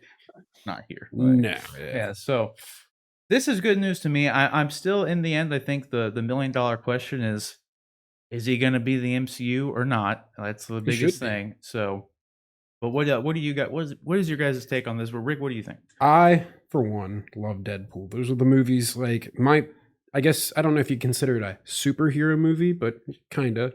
I can watch them over and over. Sure They're it is. like my absolute favorite. I love Deadpool as a character, Ryan Reynolds and all that. So hearing that Deadpool 3 is in development, especially in these trying times. These I unprecedented. was going to say however you phrased it. Yeah. That's great news, honestly. I can't wait to see what comes out of it. So, Yeah. John, what's your take? Obviously, I'm right there with you guys. I can't wait. I mean, I love Ryan Reynolds. I love Deadpool. I love the pairing of Ryan Reynolds and Deadpool. So they can't go wrong with that. I'm glad to hear that that I think came straight from Bob Iger, the president of Disney, if I read the article right, the one that I read, said that he was on board for having it be R-rated. I think that they can do it. I think that they can have a rated R Deadpool movie and still have Deadpool in the MCU. I understand the conflict that could Like arise a from moral having conflict. moral, or just It's not moral, it's marketing. po- It's Yeah. yeah, it's and just the parental aspect of yeah, it, because yeah. you have these younger kids, 8, 9, 10-year-olds that are going and seeing the new Avengers movie. And if you bring Deadpool into the MCU, then they see Deadpool and they go, "Oh wow, I really like that guy." And he doesn't have to curse in those movies. He can still be funny and witty and obnoxious, but remove some of the cursing and remove some of the or he can fight like robots and cut the robots up so that you're not getting the blood and gore that you get Yeah. with the R-rated Deadpool, but you still get the essence of the character. But then the dilemma becomes, okay, so we're showing kids this cool character that they're going to like. Is it then how do we then put a movie out and not expect these kids to want to see it? And then are we going to have parents mad at us for not having a version of the character? And I understand the dilemma there. I still think it works. I still think parents just need to grow up and raise their kids, because if it's rated R, it's rated R, and the kids probably isn't made for them, and just tell them this is the Deadpool you get to see. This is the one you don't get to see. But The I do ratings for a reason. I do understand the dilemma on Disney's part, and so if they end up keeping Deadpool his own thing in his own universe, I'm willing to accept that. I don't need him in the MCU, but I think I do need him, just because of how good the previous two were. I do need him to be his own thing and be able to continue the movies the way they were, because it's done so well. Oh, yeah. Right. And that's you hit the nail on the head there. The dilemma lies with little Timmy seeing Deadpool in the Avengers movie and being like, "Oh yeah, this is great." But then little Timmy sees the Deadpool movie, the poster for that, when he turns on the Hulu subscription, because that's where it would go. It would go, the R-rated stuff goes on to Hulu, while the Yeah, PG and PG-13 stuff goes on Disney Plus. And that's when you have the backlash from the I don't know. I don't want to say like bad parents, but like I don't know, just the not very like forward thinking. I don't know what the best way to describe it, but I mean, Progressive. huh? Maybe like progressive. Not even progressive, because it's like because obviously, yeah, I don't think I would want my 12-year-old watching the Deadpool movies. There's very sure. suggestive things in there. Like, I don't really care about the blood part. They like, Sometimes it's not even suggestive. It's just blatantly yeah, out. exactly. Oh, like yeah. like getting pegged on National Women's Day and stuff. You know what I mean? Like it's stuff like that yeah, you maybe don't want your 12-year-old watching it because it's going to cause some questions, right? But like Sure. the blood and gut stuff, I think realistically, in America, that stuff's normal and sex is taboo. So Yeah. I mean, and that's kind of what the getting pegged on National Women's Day is far more a taboo in the States than it is in a lot of places, like honestly, when it comes down to it. But like that's the dilemma they run into, is like little Timmy wanting to watch it, then the parents uproar because well, he's in the Avengers, and like I didn't think there'd be any problems, because they even had that with the Deadpool movies. Some parents took their kids to see them, somehow not doing any sort of research, bypassing the fact that it's an R-rated movie, not It's paying any R-rated. attention, and just go in and go see it because it's a superhero thing. Like I can go, and Yeah. it's like Yeah. at some point, because I totally agree with you, John. It can work and it's perfectly fine. Like I would like to, like I want to have my cake and eat it too. Like I want Deadpool to be himself and have his R-rated movies in his world and do his thing. But like I also want him to come and talk to Spider-Man. Oh, that'd be cool. I want like they The have great banter, the interactions. banter between those two. Yeah, Oh, like yeah. they have Yeah. great interactions, like in any material that like possible. They're it's gold, man. It's gold, and like losing out on that because There are I some don't know. parents that don't know how to be parents. Yeah, it's Yeah. that kind of thing. Yeah. Like, yeah, I just want to be ignorant to things. Like, I guess is Yeah. the best way to say. Like, Or that's just want to not cool. complain. Yeah, just something. I think some people just want to complain too. Oh, for sure. Yeah, like I don't know. So I- that's kind of my problem with this. Just like it's easily avoidable, and just people got to suck it up and be an adult. I think Yep. John hit the nail on the head there too, while saying like they can make it work. You know, whether he's fighting robots or whatever, just get creative with it. There are definitely ways to make him work in that universe and just still keeping it totally separate. So. Yeah. So in a perfect world, I want to see him in the MCU and have his R-rated movies. But I don't want him to be neutered and only be PG-13. So if I have to take it one or the other, like keep him out of the MCU and give me the R-rated Deadpool movies in a little pocket universe, I'm fine with that. But obviously, if he can show up and have some discourse with Spider-Man, he could be your one every time. He could be the new Stan Lee, and in every Marvel movie, he's the Perfect. one F-bomb every time. That becomes a new Yeah. because you get one F-bomb in PG-13. So Yeah. he could be the guy every time there's a be Deadpool perfect. cameo, and he just says "fuck." Fuck. You think they give that to Sam Jackson? Like, Oh, you yeah. think they'd True. already be doing that? Just like, True. every time it's like, oh, the fuck. But that's just like, yeah. But I'd be good with it either way. So I'm excited that they're working on it. I honestly, if anything, thought it was more interesting that what is it, Rhett Reese and Warnick, Paul Warnick. I think those are the original two writers of the Deadpool 1 and 2. I was more surprised that they weren't returning to rewrite it than anything. Like, so I know Yeah. they have some other stuff in the works, but that kind of caught me off guard more so than like we always knew they were going to proceed with this in some way. There's just never been really any confirmation on like the who, what, when, where's, and whys, and like I don't know. It's nice to see that we have it. So I guess we'll just have to wait and see what direction they go MCU wise. So you guys got anything else you want to add on the Deadpool stuff? Excited. Just like you said, happy that we have some confirmation it's coming back. Yep, there we go. Well, there it is, guys. What do you think? That's the question. What do you think? Do you think in the end, do you think they're going to end up keeping, Deadpool in his own R-rated pocket universe released under the 20th Century banner, or do you think maybe they'll keep him in maybe they'll do the both thing? Like I said, have their cake and eat it too. Have him show up in the MCU and then go on about his merry way in the other one.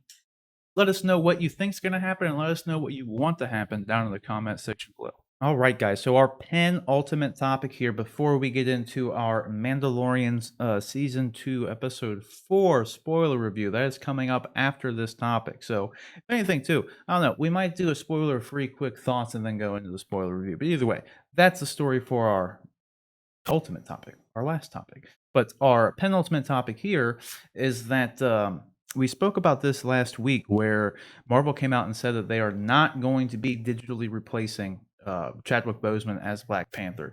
They haven't confirmed, at least publicly, what they intend on doing with the T'Challa or Black Panther character moving forward with the franchise and everything. Because obviously they had Black Panther 2 in production. And then obviously the passing of Chadwick Boseman earlier this year, just a couple months ago. So they've been kind of silent on, which is expected. It's still very fresh for everybody. So I mean, it's definitely expected that we don't have any confirmation on it, but on what they're going to do with the character by any means. But we do have confirmation that they are in fact moving forward with Black Panther 2, and they're going to be starting their shoot for the franchise in July of 2021. So only in about 7 months from now, 7-8 months from now, they're going to be starting filming.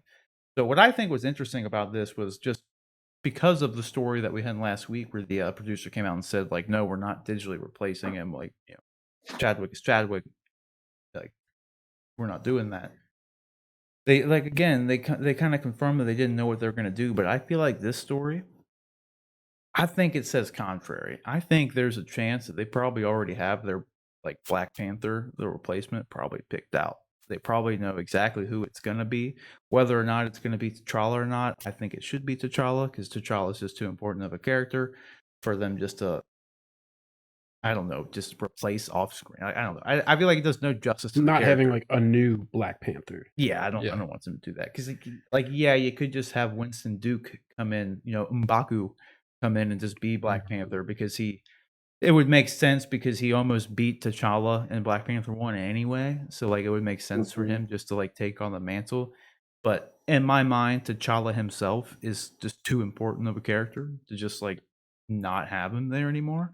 So I don't know. Like I said, in my mind, I feel like this I feel like it's only gonna be a matter of time before they publicly announce. I think if anything, kind of they were saying in the previous article about the the CGI like replacement or whatever. It's just too soon for them to be even wanting to talk about it. Was like the main thing they said is like they don't even want to have to discuss it because like I think these people just lost a family member. You know, like to us it was just a character on the screen, but like to these people they spent years with them. Like on and it's just it's definitely I hold no no ill will for them not wanting to just come out and say exactly what's happening because it's just a situation that I'm like literally nobody wants to be in. So, but again, as far as the news world goes, like to me, this indicates that I feel like they know exactly what they're gonna do because I gave a little bit of criticism to that comment. Like I will say, it's just like we don't know what we're gonna do. Like yeah, you do. You gotta know what you're doing. Like I know you don't want to say it, but you know what you're doing. So and again, I feel like this confirms it. So, what are you guys kind of on the same page with me? You think that they're going to keep T'Challa alive in the MCU, or do you think maybe they'll go to Winston Duke taking the mantle role, or someone else coming in and being the new Black Panther? Well, T'Challa, for me at least, well, for the world, I would say, was such an important character for the African American community and for kids and all that stuff to have somebody that they can look up to that, could possibly be them or something. That keeping that character alive, whether it's a digital or recast, whatever it is, like I just think that's really important versus bringing in somebody new to be like a second Black Panther. But no, I'm with you. Yeah. 100%. Yeah, I'm torn. I think that it's going to be hard for them to recast that role just because of I feel like in a way you're gonna there's gonna be a segment of the population that feels like recast it because we need T'Challa, we need that character in the MCU. But then there's also gonna be a segment of the population that says, that was Boseman. Boseman defined that character. That was his role, and it's not. You shouldn't be just having somebody else come in. It's whoever fills that shoes are never going to be able to fill them properly. I I personally think that they're going to go the replacement Black Panther route. You kind of got a sense that they've started dabbling in the idea of legacy and legacy characters with Cap passing the shield to Falcon at the end of Endgame. Spoilers, I guess, for a movie that came out last year, but The biggest movie ever. yeah. So, sorry if somebody hasn't seen that, but so anyway, you got the idea that Cap is passing that mantle on to another character, and so there is a little bit of precedent now in the MCU for that idea of passing of a mantle, and I think maybe that's more what we see. I think that we maybe get a passing of the Black Panther mantle to somebody else.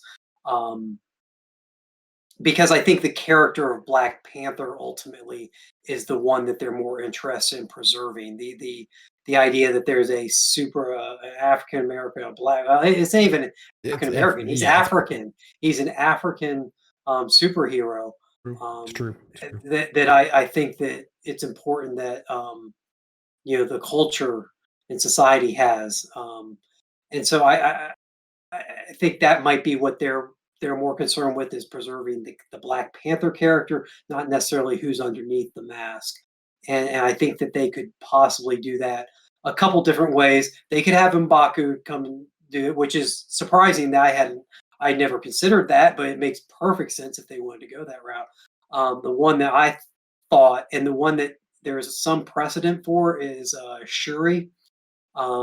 She actually had the role of Black Panther in the comic books before, and so I think with her connection, how close she was in the movies with her brother, makes her a natural replacement for them to have T'Challa, for whatever reason, not be able to continue in the role, and for her to pick up the mantle and continue. So I think that's the route they're going. But what do I know? I definitely see where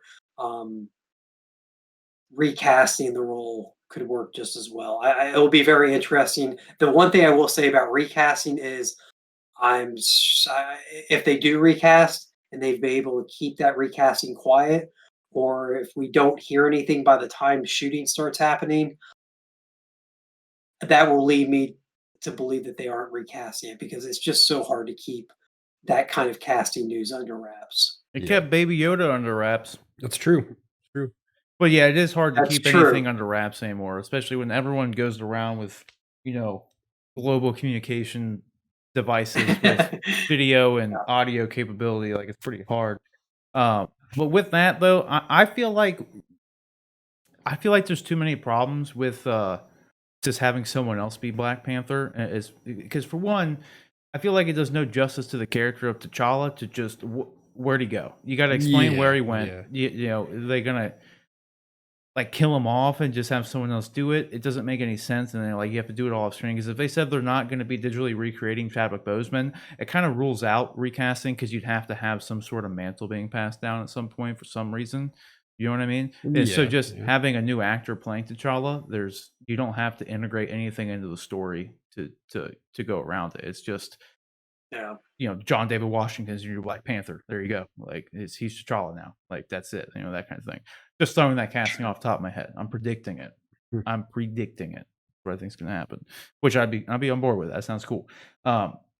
But I would based off of Tenet, man, I would get behind that. That would be That's what I'm saying. I think I think not that I'd rather it be Chadwick Boseman, obviously. Yeah. Obviously, but because I do agree, he really was like the embodiment of that role. And I know to a lot of people that's going to forever be like their Black Panther, and I think everybody involved in Black Panther would say the exact same thing. But I don't want to say unfortunately, but like the show has to go on. Like in some way, they already had all this stuff in development. Like so, it's like no surprise that like they're obviously having these talks and have to do it and everything, despite how difficult it is. I mean, it all makes sense. But and the other thing, I think a lot of people, regardless of how this ends up, and regardless of what decision Marvel makes, it's not just as simple as not that I'm saying you were saying this, but it's not just as simple as the show must go on.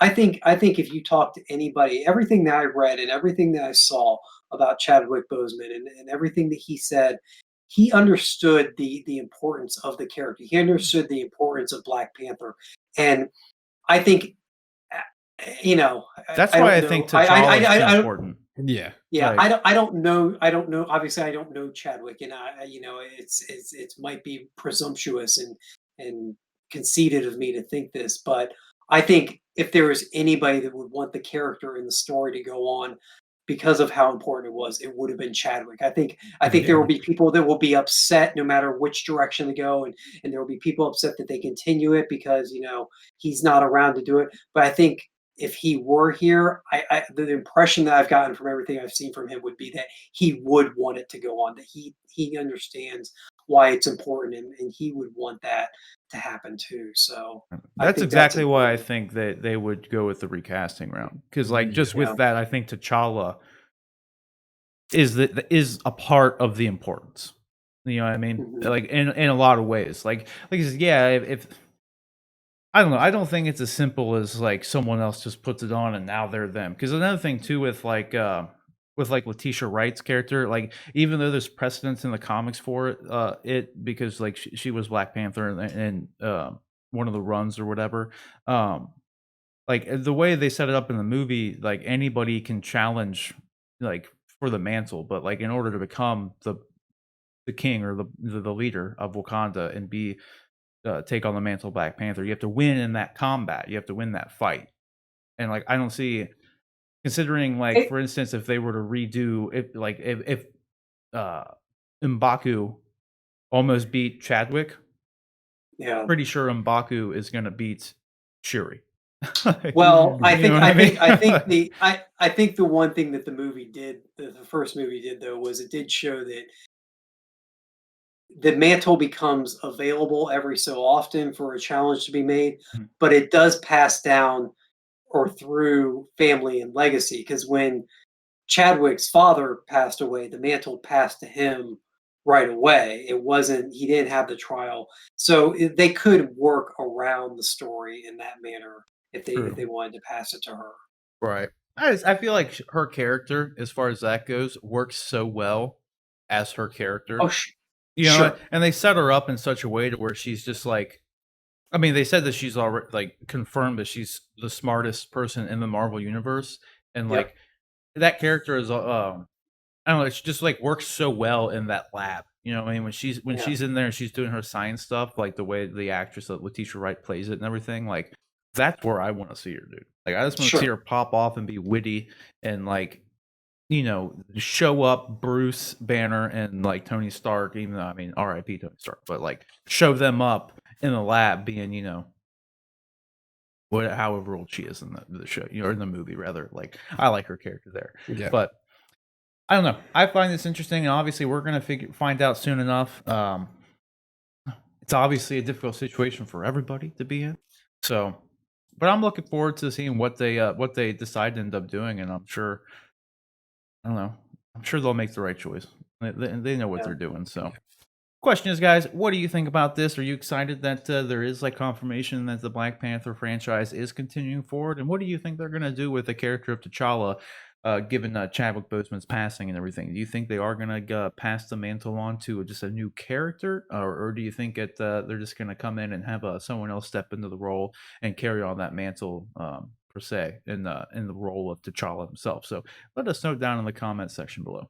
All right, ladies and gentlemen, so you have made it to the final topic of today's show, which is going to be our review, our spoiler review. We're going to be discussing spoilers of Mandalorian season 2, episode 4. It was directed by Carl Weathers. That's a fun fact. So that was cool to see. And overall, before we get into it, I'm just going to give like quick overall thoughts on it. Just I know it's going to be brief. Just going to say I like the episode. I mean, that's pretty much it. Do you guys? What were your overall? Just, you know, did you like it, dislike it? What stood out to you? And then we can start getting into some more of the meaty stuff here. What did you guys think? I thought wasn't as good as the last episode, but I mean, I like every episode, so that's not saying much. I liked it. I liked it. Yeah, I mean, I definitely felt that it kept up some of the momentum that we got from the first episode. I felt the first 2 episodes of the season were very, kinda, for lack of a better way to put it, filler episodes. They were great episodes, they were fun episodes, and I enjoyed them, but in terms of the overall story, they were very much filler episodes, and I feel like we've really gotten into to some of more of the meaty parts of the story with these last 2, and, this one just continued the momentum that was started or built in the last one. Right. Yeah. I'm with you. I like the so there are a couple things that stood out to me. Just to get into, I definitely the biggest thing that I liked about it more than anything is like just like you said that it's continuing on the main plot, right? I really like the overall, like, you know, that overarching story that they have going on, like pretty much, you know, where season 1 ended. I definitely wanted to see like that stuff picked up. That's what I found to be like, you know, probably the most compelling of it all. And I understand, like I said, even on the last week's show, that like the point of the show is like, you know, Mando's journey this week, like Mando's, you know, side quest of the week. You know, that's pretty much the extent of the show. Like he gets information at the end of the episode that leads him on to the next adventure, and he's got to do something to get the rest of the information to move on. You know, it's just, that's just kind of what happens. That's the formula, right? I get that, but I like the fact I like the story, so I want Yeah. to see the story continue. I want to see that the meaty part. I'm into that. And I think there's 2 things that stood out to me more than anything. One, this guy here with a T-shirt, the Yeah. T-shirt guy, he stood out. Very, very clever. Yeah, so Yeah. the internet like kind of blew up over this stuff, and I thought it was kind of funny. I didn't notice it my first watch through, but granted, I watch these like first thing in the morning on on Friday morning, you know. Yeah, So I actually don't watch it, like I don't stay up to watch it. So I'm always, maybe I'm not on my A game, and I'm like I got stuff going on my other screen, so I'm just kind of sitting here like, you know, whatever. And then a lot of times I go back and watch it a second time later on in the night. That's what I do. Yeah, depending on how much I liked it or when I wanted to see more, or if something comes up to where, oh, there's a guy in a T-shirt that was on frame, like I'll go back and watch it and see. You know what I mean? I wouldn't have caught that even probably the second time I watched it. No, that's not. Sometimes I can pick up on that kind of stuff, but there's a lot of times where like it's not what I'm looking for. Like, Well, so I give kudos to anybody who like actually like tries to seek these things out, because as I don't have the attention span sometimes. As with all Star Wars stuff, he'll probably end up getting his own Wikipedia page and whole backstory and stuff. Yeah, right. And, so, I mean, probably not. No, but- I wouldn't be surprised though if they just have ILM go in and like pull this, because you wouldn't even have to go in and digitally remove them. Like on this frame, all you have to do, because this is just a quick frame. This is all you got to do is like, there you go. Yeah, right. That's it. He's gone now. Like you don't need Carl Weathers. Is like you don't need the whole thing there to get what's going on. There you go. That one frame, just remove it. It's fixed. Yeah, so I could totally see him doing that at some point, but at the same time, I don't know. It's almost kind of funny that it's there, right? But anyway, what I thought was there were some kind of revelations though in this episode. I will say though, and one being we kind of know, we have a better idea of what they wanted the child for, right? What they wanted Baby Yoda for. They explained that a lot better. And even them now, even Lucasfilm now, they refuse to say the word midichlorian. Like Right. they refer to the M count. So which like I don't know. I thought that was the first thing I noticed was like, huh, you guys won't even fucking say it now. Yeah, No. right. But it's I can understand why they have it in there because kind of, even if you look back on the prequels, it is an easy, kind of, albeit kind of lazy, but plot device to just kind of have, just the midichlorian count, right? Yeah. Like it's an easy, albeit lazy plot device you can have, but it does fit with this. So obviously we have some indication on what they were trying to do with that. But what I found was most interesting with it, because obviously I guess everyone kind of assumed that that's what they were doing with Baby Yoda, right? I mean, they assumed they were trying to do something with his DNA, right? Yeah. But I mean, we got these Bacta tanks in here, right? And this sets everything up, like timeline wise, to where the Empire would be in the Snoke clone time frame. Yeah, like preparing it. Yeah. Yeah. Getting it. So, and what I found was interesting with this though was that would mean Palpatine has been recovered at this point. Like, because like Palpatine himself said that he was Snoke in The Last Skywalker, right? Like he was behind Snoke. Yeah. So you can't have you can't have Snoke without Palpatine. So if this is to be Snoke clones, that's interesting. Well, Like, yeah, and it they're would make having sense that they're trying to use his blood to create a powerful, right. being with a high M count. Exactly, them M counts, dude. You gotta get the M counts. Well, I just thought was stupid though. Like with a lot of things, really, with the show, or not the show, with the movie. Did you freeze, John? I think John. Oh wow. Oh, you're just lagging. I saw you blink a little bit. It was a slow blink. Yeah, we'll see if it was. We'll see if you unfreeze here in a minute. If not, we'll recall. All right down there, John. But this is just more of a gripe with the whole Rise of Skywalker thing more than anything, because it's just downright confusing to some degree.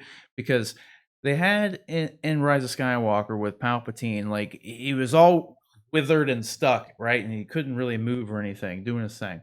But then he absorbs the Force dyad, which they don't explain in the movie. Like, if you want to know anything about what the Force dyad really is or anything, you have to read not third party, but outside sources, novels, whatever.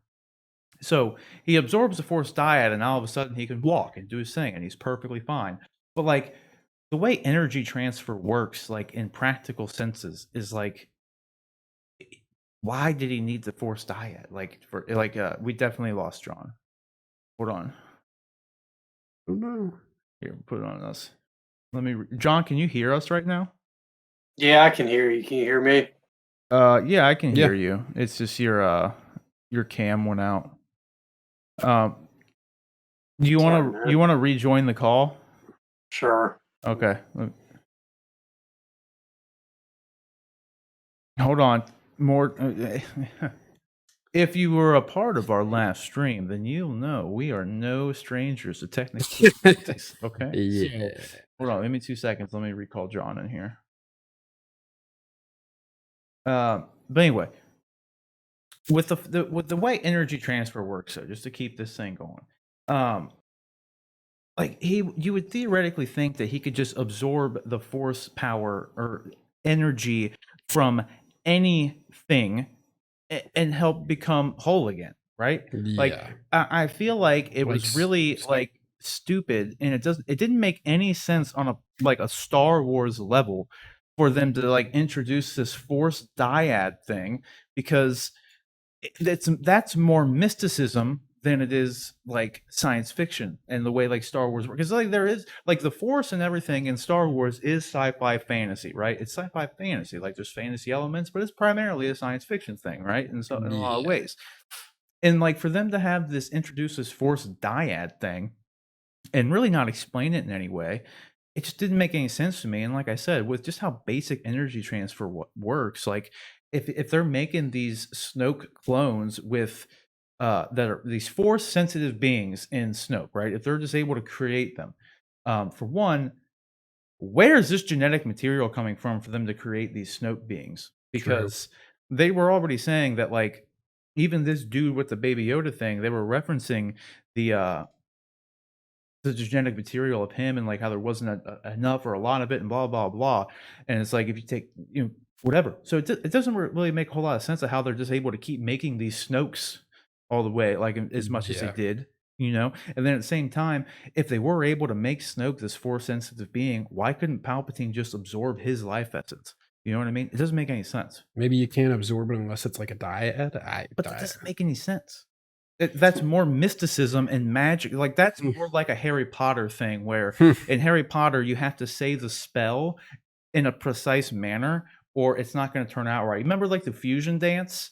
Yeah. If they got their fingers wrong or their power levels weren't right, they turned into like the fat fusion one. It wasn't a perfect fusion. Yeah. That's the kind of thing. Like that's not how Star Wars works, and that's not how energy transfer works. Albeit this is like force energy absorption, so it's like already a fake thing, but at the same time it doesn't make any goddamn sense. Like if they could just keep making these Snoke things and like no one explains where all this genetic material the Snoke creature came from to begin with, but there's a bunch of them and they just keep making them, right? It doesn't make any sense. And it's like if I have a car battery, it's bigger and more powerful than a AAA battery, but I could pair enough AAA batteries to make them just as powerful as the car battery. Yeah. The same would apply for just Palpatine making these Snoke clones. Why not just absorb a bunch of them and become whole again? It's just stupid. I don't know. That's just what I thought of when I don't know why, but this put it in more context for me of just like how stupid Rise of Skywalker was. Oh gosh. I watched it I don't know why. a week or two ago. I And was it was just like, just, God.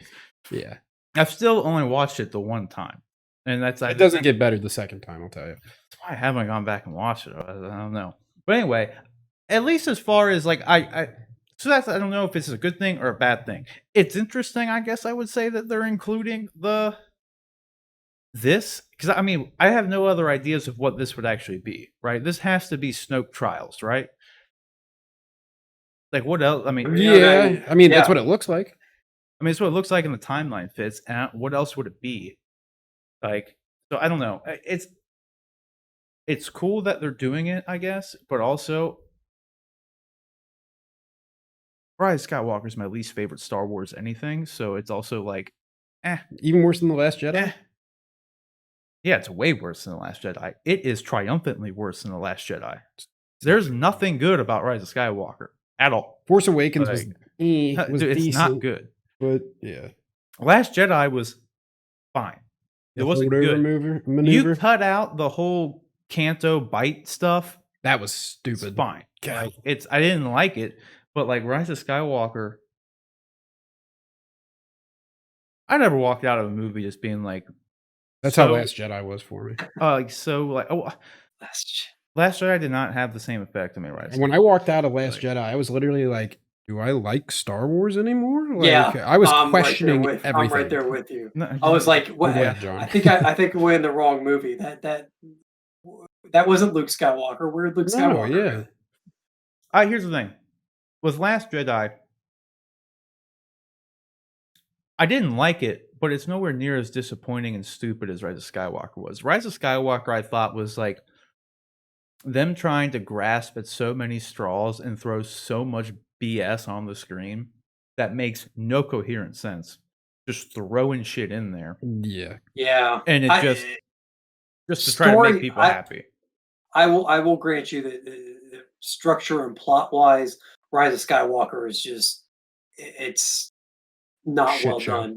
But I also feel like I think I give Rise of Skywalker somewhat of a pass. I don't give it a complete pass. I don't think it's a great Star Wars movie or even a really good one. I think it's an okay Star Wars movie, but I give it sort of a pass because I feel like they had so much course correcting to do from where The Last Jedi left off. I mean, they had to try and find a way to redeem the idea of Luke Skywalker in some fashion rather than leave him as this grumpy old hermit that for some reason attacked one of his students, you know, and I'm going to go off on a tangent here, but since we're talking about it, I read they released a prequel comic called the Rise of Kylo Ren I saw that. that was supposed to take place or give the backstory on Kylo Ren. And that the Knights of Ren were one of the concepts from The Force Awakens. I thought was pretty cool. I was like, oh wow, here we go. Here's Kylo has these followers who he's, you know, kind of corrupted to the dark side to follow him. I thought this is a cool idea. This is this idea that, you know, he left Luke Skywalker's school. He decimated the Skywalker school and kind of started his own dark side version of it. Um, but then I went and read this comic that supposedly is the in canon story of it, and that's not what happened at all. This guy, Kylo Ren, found these guys who were already the Knights of Ren, following a guy named Ren, and Yeah. Kylo killed the guy and basically took his identity. And it wasn't at all what I thought. What the impression that I got from the movies, and so just completely disappointing. I everything about Star Wars beyond that has to do with the sequel trilogy, the final three, just continually disappoints me. And Oh, I agree. anyway, Yeah. Those I three just movies are the most un-Star Wars Star Wars things They really that are. exist. That's the best way to put it. Like in every capacity. Force Awakens, I would Is say, this- is a good movie, like as it is, but the prequels are by a mile more enjoyable to me. And like, Now, in all honesty, Is and this that's not being retrospective. I always like the prequels a little bit. is this a Mandalorian discussion or? I was gonna segue into it and be like, you know, I know there's supposed to be some Mandalorian talk, but it's all relevant. It's I blame Lucasfilm for involving this back to tank, presumably Snoke shit in the Mandalorian because It's they're true. gonna smear and tarnish the Mandalorian now but because they do got to we include this shit. but do we I don't know about that. are we sure that that's where they're going? Yes, the No. timeline fits, and yes, it No, could we're be not, the no. fact that they're. But I think it's also very possible. There's that shot at the end of the episode where he's standing around all those suits of armor or That- possible troopers, and I don't know if those bacta tanks weren't his attempt to give force powers to his troops or even himself in a manner. So you know, I don't know if he's just experimenting with a way to increase the force sensitivity of people by using either volunteers or clones in back the tanks, and it just happens that because of the story that was told, we automatically jump to is this a Snoke connection? I mean, it's very possible that like their end goal is just to see. Here's the thing. Timeline wise, it just fits, and we know that Snoke Yeah. was a clone, a force sensitive clone. So at this point in time, based on the information that we have in Star Wars lore and canon right now, is that at least as far as I'm aware, Snoke was the first successful force sensitive clone. Then why did they Do you keep know of any other working on ones? him in Rise of Skywalker? Like, why didn't they just like shut that operation down? I don't know. Another story, but I don't know. I don't know why they did a lot of things with those movies, but knowing that Snoke is the only force sensitive clone that we know of, I don't know what else we're supposed to believe. Like, so I mean, that's why the connection is being made. So, like, yeah, obviously, Sure. it could be them just trying to, I don't know, they're using the clone technology in order to safely see how they could fuse like an M count DNA with it, like maybe, you know, but at the Mhm. same time, You'd think they would just, it's the Empire. Why wouldn't they just shoot that shit into like some low level stormtrooper they don't care about, you know? Yeah. I guess my hope is that, and I'm willing to give them the benefit of the doubt until they tell me it is Snoke. I guess I'm going to choose to believe it's not, and here's why. Um, what's the point It at looks this like point? Snoke. It does. Those, yeah, you're right. It I mean, does. but Like, again, I it may don't want- not. It looks like a deformed, naked, bald Which is thing. exactly what Snoke looked like. He even has the dent on his fucking It head. does have the dent on the head. Like, what are the odds? Why Like, couldn't they, like, if they're You're cloning right. something, why do they make it so fucking ugly? well, they could too. You know what I mean? Just like they just, as far as Mandalorian goes, is as far as budgetary purposes, is like they have all these Snoke deformities laying around Skywalker Ranch. So if they Those were could get, CGI. huh? Those were CGI. I don't think they have like physical. They ones. had to have had practical. They always make practical stuff for Star Wars, though. Yeah. They had to have had one practical deformed back to tank Snoke. They had to. But it's also such a Either big way. production. You know what? Either way, they had the. If it's CGI, they already had the character designs, the model designs for it. So they just, maybe it's just reused textures, is what I'm getting at. I'm Yeah, trying to just edit save it. this, Rick. I'm trying to save it and say it's not Snoke. But they're just using the same character renderings and everything, or the same, deformed body part thing. I don't know. Problem is, it looks like Snoke. So It does. everyone's going to obviously assume that's Snoke. And especially, like I said, there's no other Force-sensitive clones that we know of. And didn't they downright say that it just rejected the DNA they were using? The fact it's in the back It worked to for a tank, it's- fortnight, is what he said. Yeah. So, like, I don't know. Like, obviously, like, we don't know yet. But I don't know what else to believe. So I don't know what to believe anymore. yeah, I want to believe in general, but I don't know if I would believe in that. That's what I don't know. I like part of me likes having like connective tissue like this in a lot of things, but at the same time, I just disliked the sequel trilogy so much that in the back, like, I really don't want them to have to do it. Yeah. You know what I mean? That's kind of where I'm at with it. Otherwise, though, obviously, I liked the episode. So, I'm not gonna, and I did in my first initial, like, mindset when this occurred on screen and everything was like, that's kind of cool. But then it's Yeah. just like, as I was kept like, that's thinking about Snoke. it. Yeah, and it's just, that's what kind of happens. Like, as I kept thinking about it, though, I just remembered, like, is it cool though? Because I really hated all that stuff. So hate's a strong word. We'll say I didn't really like it. It's just it's so un-Star Wars, and Mandalorian like is so much more like Star Wars, like in the overall feel of everything. Well, Like, Mandalorian's kind of like what we get, hopefully, to get people back into the Star Wars universe after the last 3 movies. yeah. Well, So why would you and bring this that's- into it? That's kind of that's kind of what I was getting at. Is the sequel trilogy is done and over with. It for good or bad. It's I understand. Last year they had Baby Yoda heal Carl Weathers' character to set the precedent for what was going to happen in the Rise of Skywalker with Mhm. Rey healing Kylo, but that was specifically done because they knew what was coming up in the movies and they were setting that precedent. Now it's done with. Those are over with. And clearly people have an affinity for the Mandalorian and there's some division when it comes to the sequel trilogy. So why would you as a from a creative decision, why would you work to tie yourself back to that divisive narrative that you established with the movies, and instead of just letting it stand on its own? And so that's what gives me hope that maybe it's not Snoke, although all the evidence is pointing to the contrary. We may never unfortunately. see that again, though. Like, True. Yeah, I don't know. I hope it's not, and I hope they go their like kind of in their own way with it. Again, even if it is, no matter how much we don't like those movies, they are there and they are canon. So unfortunately, we just kind of have to just move on with it and just like accept that it's there. So I guess having like little tie-ins like this makes it a kind of cool-ish, I guess. I don't know, because I'll say at the very least, the idea of the Snoke character I did not fully dislike by any means. Like, it was fine.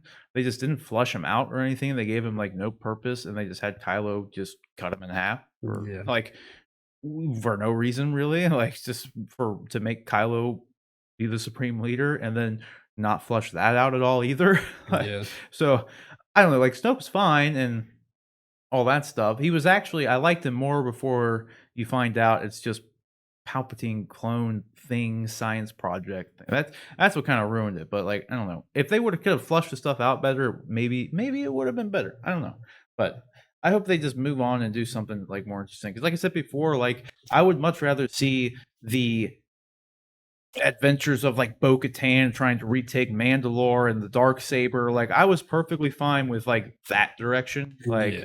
and like Mando goes and Could still helps. go that direction. Yeah, but now they're involving like the Empire doing like this stuff and like I don't know. They could have came up with a million other reasons for them to want Baby Yoda. You know what I mean? They could have had it to where they Palpatine just wanted to wanted eat to him. harness his DNA and do something. But like if we find out that they were trying to like use his DNA just to make Snoke, I feel like it kind of weakens everything in my just to me because of how disappointed I was in the sequel trilogy. You know what I mean? Like Yeah. connecting it to the sequel trilogy hurts the show more than helps the show in this situation. I hope as the In my seasons go on, it's not like Game of Thrones where it gets like worse and worse. I don't think it will be, but I like Game of Thrones. Dude. I know, but like That's it good started shit. off really strongly, and by like they just like rushed season 8 so much, and like I just hope they don't end up doing that with the Mandalorian. Yeah, I hope they stick the landing. But I think they will. I don't have so hope in them sticking landings after Rise of Skywalker. well, my favorite part of the entire episode though was the Razor Crest scene at the very end. Not only was it a really Popping cool off. ship battle, but come on, Baby Yo with his hands up going, Yeah. "Woo," Right, yeah. like he's riding a roller. That was So funny. good, That was so good. awesome. Yeah, He's a good pilot. and then of course he throws up at the end, which is a nice funny capper. Well, then Funny little joke. Rick made a good point too. Is like the Carl Weathers is repairman, dude. That- Like That was one guy great. is the guy. Yeah, like that's where you go. Like you go to the outer rim sure. apparently for that mechanic. Well, no, That's they why said you're that there. they had an informant, and then right when they drop the ship off, this guy sees Mando with the child. They zoom in on that one dude's face with like some looming music playing in the background for a split I second. didn't like that they did that. Well, Like that's because he's the informant. I know. I would imagine. no, they proved else? it was the informant at the end. They showed Oh, like yeah. the alien dude. That Yeah. she called the Imperial officer. Then the Imperial officer went in and started talking to the dude Moff Gideon. Moff Gideon. Yeah. So like that's what I didn't like them doing. I didn't need that obvious of a goddamn tell. Like you could have just had the next scene or that scene at the end just of that thing calling the Imperial officer without zooming in, because I knew immediately after that I was like, well, they're just gonna tell the Empire that he's there. Like, it's why are we doing this? Yeah. Like, Yeah, I'm not an they should- idiot. Like, you don't need to hold the hand of the audience like that. Like, it's kind of annoying.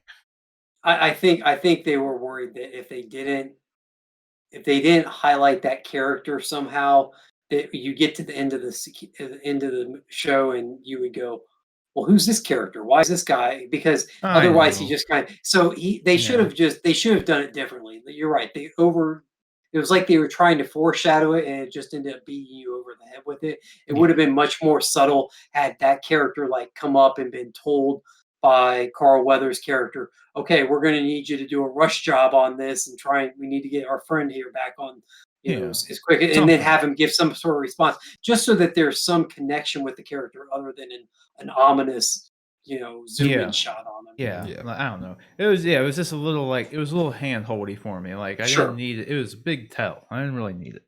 But Sure. otherwise, though, it sounds like I'm shitting on this episode, so I just want to reiterate to everybody, I did like it. I'm just very, very weary of them. Just, I want it to be its own thing. I don't want it to have to connect. I mean, even though like there's positives and negatives about it connecting, and it's obviously my own bias of it potentially connecting to the sequel trilogy as being more of a detractor, because I did not like the sequel trilogy Yeah. as a whole. So You didn't? Just kidding. yeah, but I don't know. It's Mando's still good. I like show. I want to see where it's going. So, I'm along for the ride.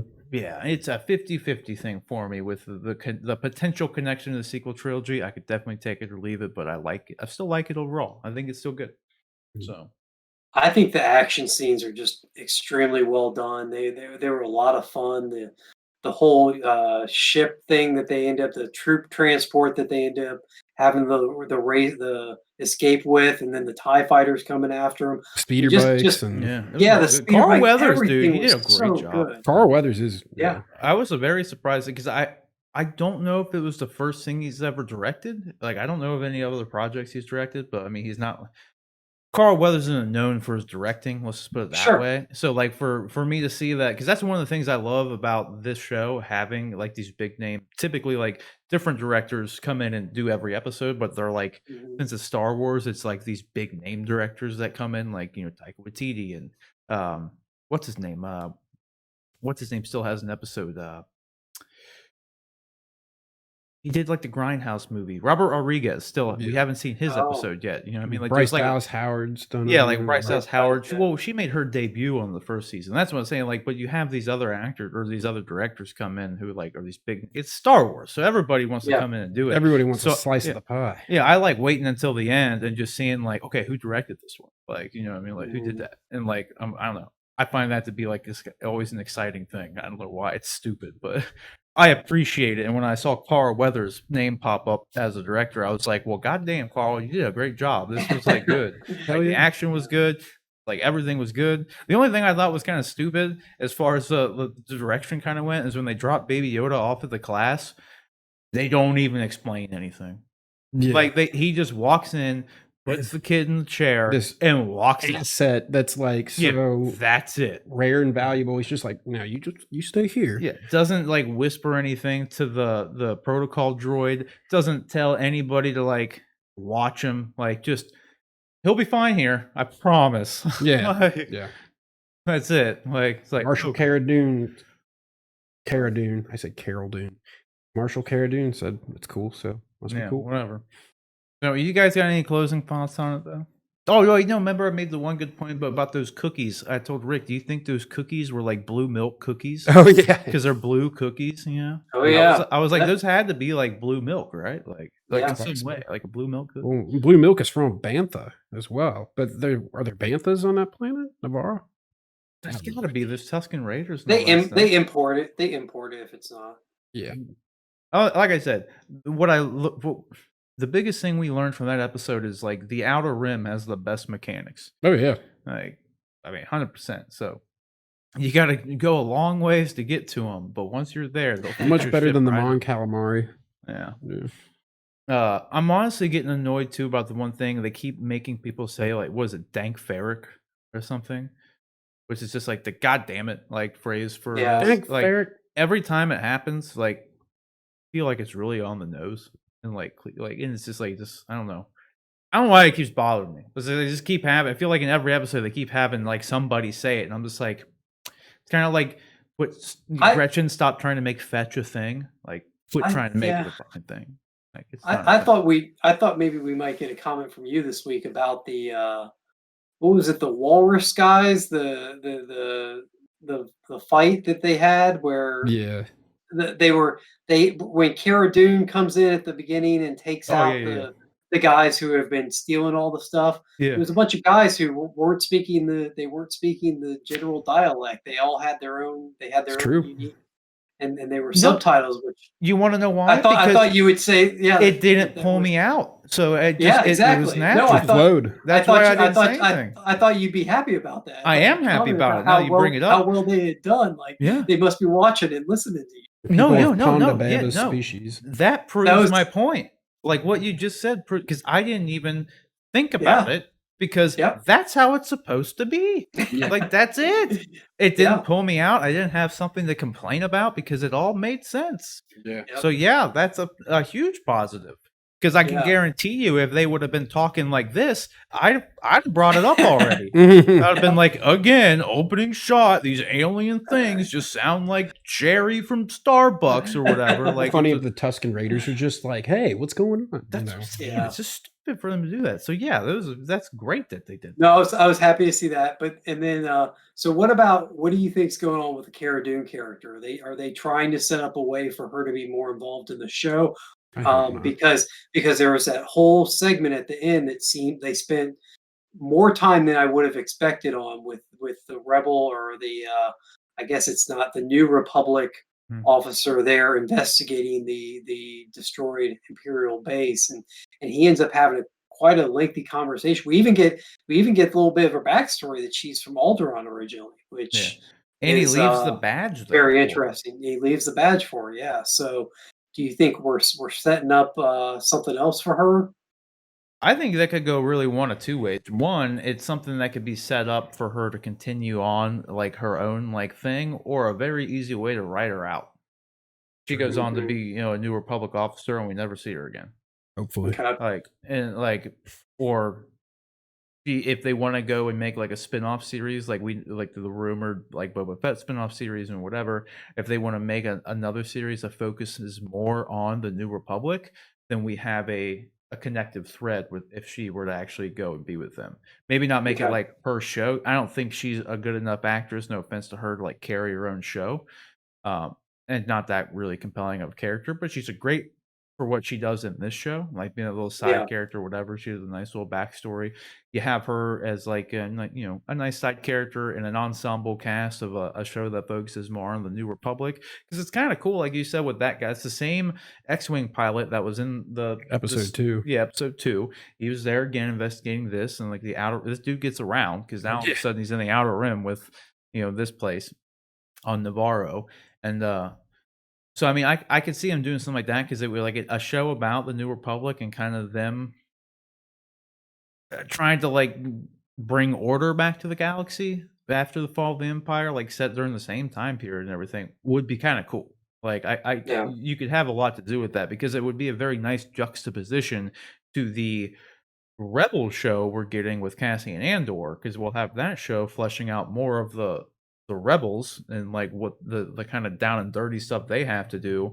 And then if you have this other show with like a New Republic thing, it's like a yin and yang. You get to see what they're like post Empire, and then what they're like pre Empire. It'd be, I don't know, it'd be a nice juxtaposition. So I don't know.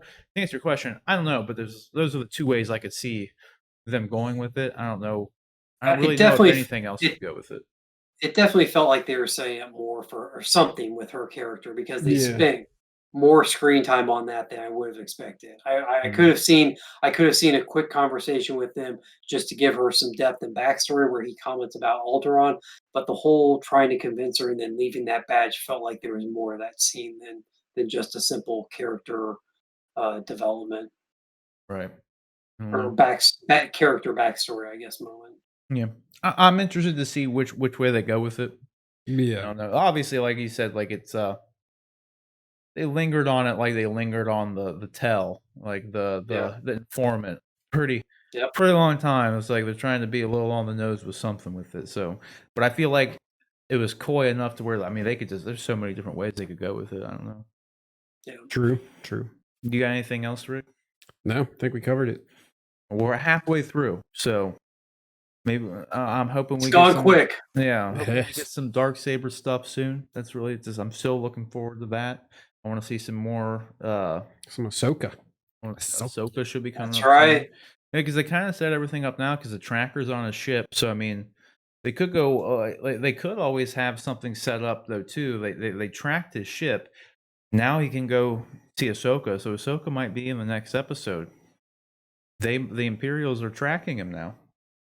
Maybe this puts Ahsoka in a situation where she gets captured and they can take her for her M count or something. Maybe she sacrifices herself for Baby Yo at this point, and then I they're would. able to use her DNA for the M count stuff. And maybe they just forget about Baby Yo, and then Mando and can go be daddy with the Yeah. old dude. Just leave. Raising Mandalorian Yoda. Maybe do something like that. Who knows? I don't know. That's all I got though. Yep. You got anything else? All right. We've covered it, everything. All right. Well, questions, guys. What did you think about The Mandalorian? Are you pessimistic like me in the sense that you're not it's like a 50-50 thing, because like at one point my initial thoughts that I thought it was cool that they were connecting it to the movies and the sequel trilogy and stuff, but then on the other hand, I was like, well, I didn't really like the sequel trilogy, so this is not really the greatest news in the world. But at the same time, I guess it's a nice little touch. It gives them some more stuff they could flesh out with the sequel trilogy stuff. So I mean, maybe it could make everything look a little bit better in retrospective. I don't know, but that'll do it. Like, will you let us know what you guys think about the Mando season 2, episode 4, down in the comment section below. With that, guys, we are out for today. Be sure to like, comment, subscribe, all that sorts of fun stuff. Do all that. And Rik, actually, first, don't forget, you can submit topics and questions to the show by emailing us at honestanduneducated@gmail.com. That's honestanduneducated@gmail.com. Stay tuned for more live streams on the weekends. I finally got the PS5 working, like I said on the top of the show. Got the stream thing working, so I'm going to be playing some Demon Souls and probably some Spider-Man at some point. World of Warcraft Shadowlands comes out on Monday. We're going to have a lot of stuff popping off. So aside from that, though, as we exit out here, Rik, where can everybody find you online? It's going to be Sir Rik Metz, and that's RIKMATZ. You can follow me on Instagram. Alrighty. John, how about you, good sir? Over at Twitter, I'm Nightwing_J. All right. And you can follow me simply at Sir Rob Bifo. You can follow me right here on this very YouTube channel by liking and subscribing. So you can do that. Otherwise, though, that'll do it. That'll do it for this day. So stay tuned for, like I said, more live streams, more stuff coming out. So that's it, guys. Appreciate you watching. Take care.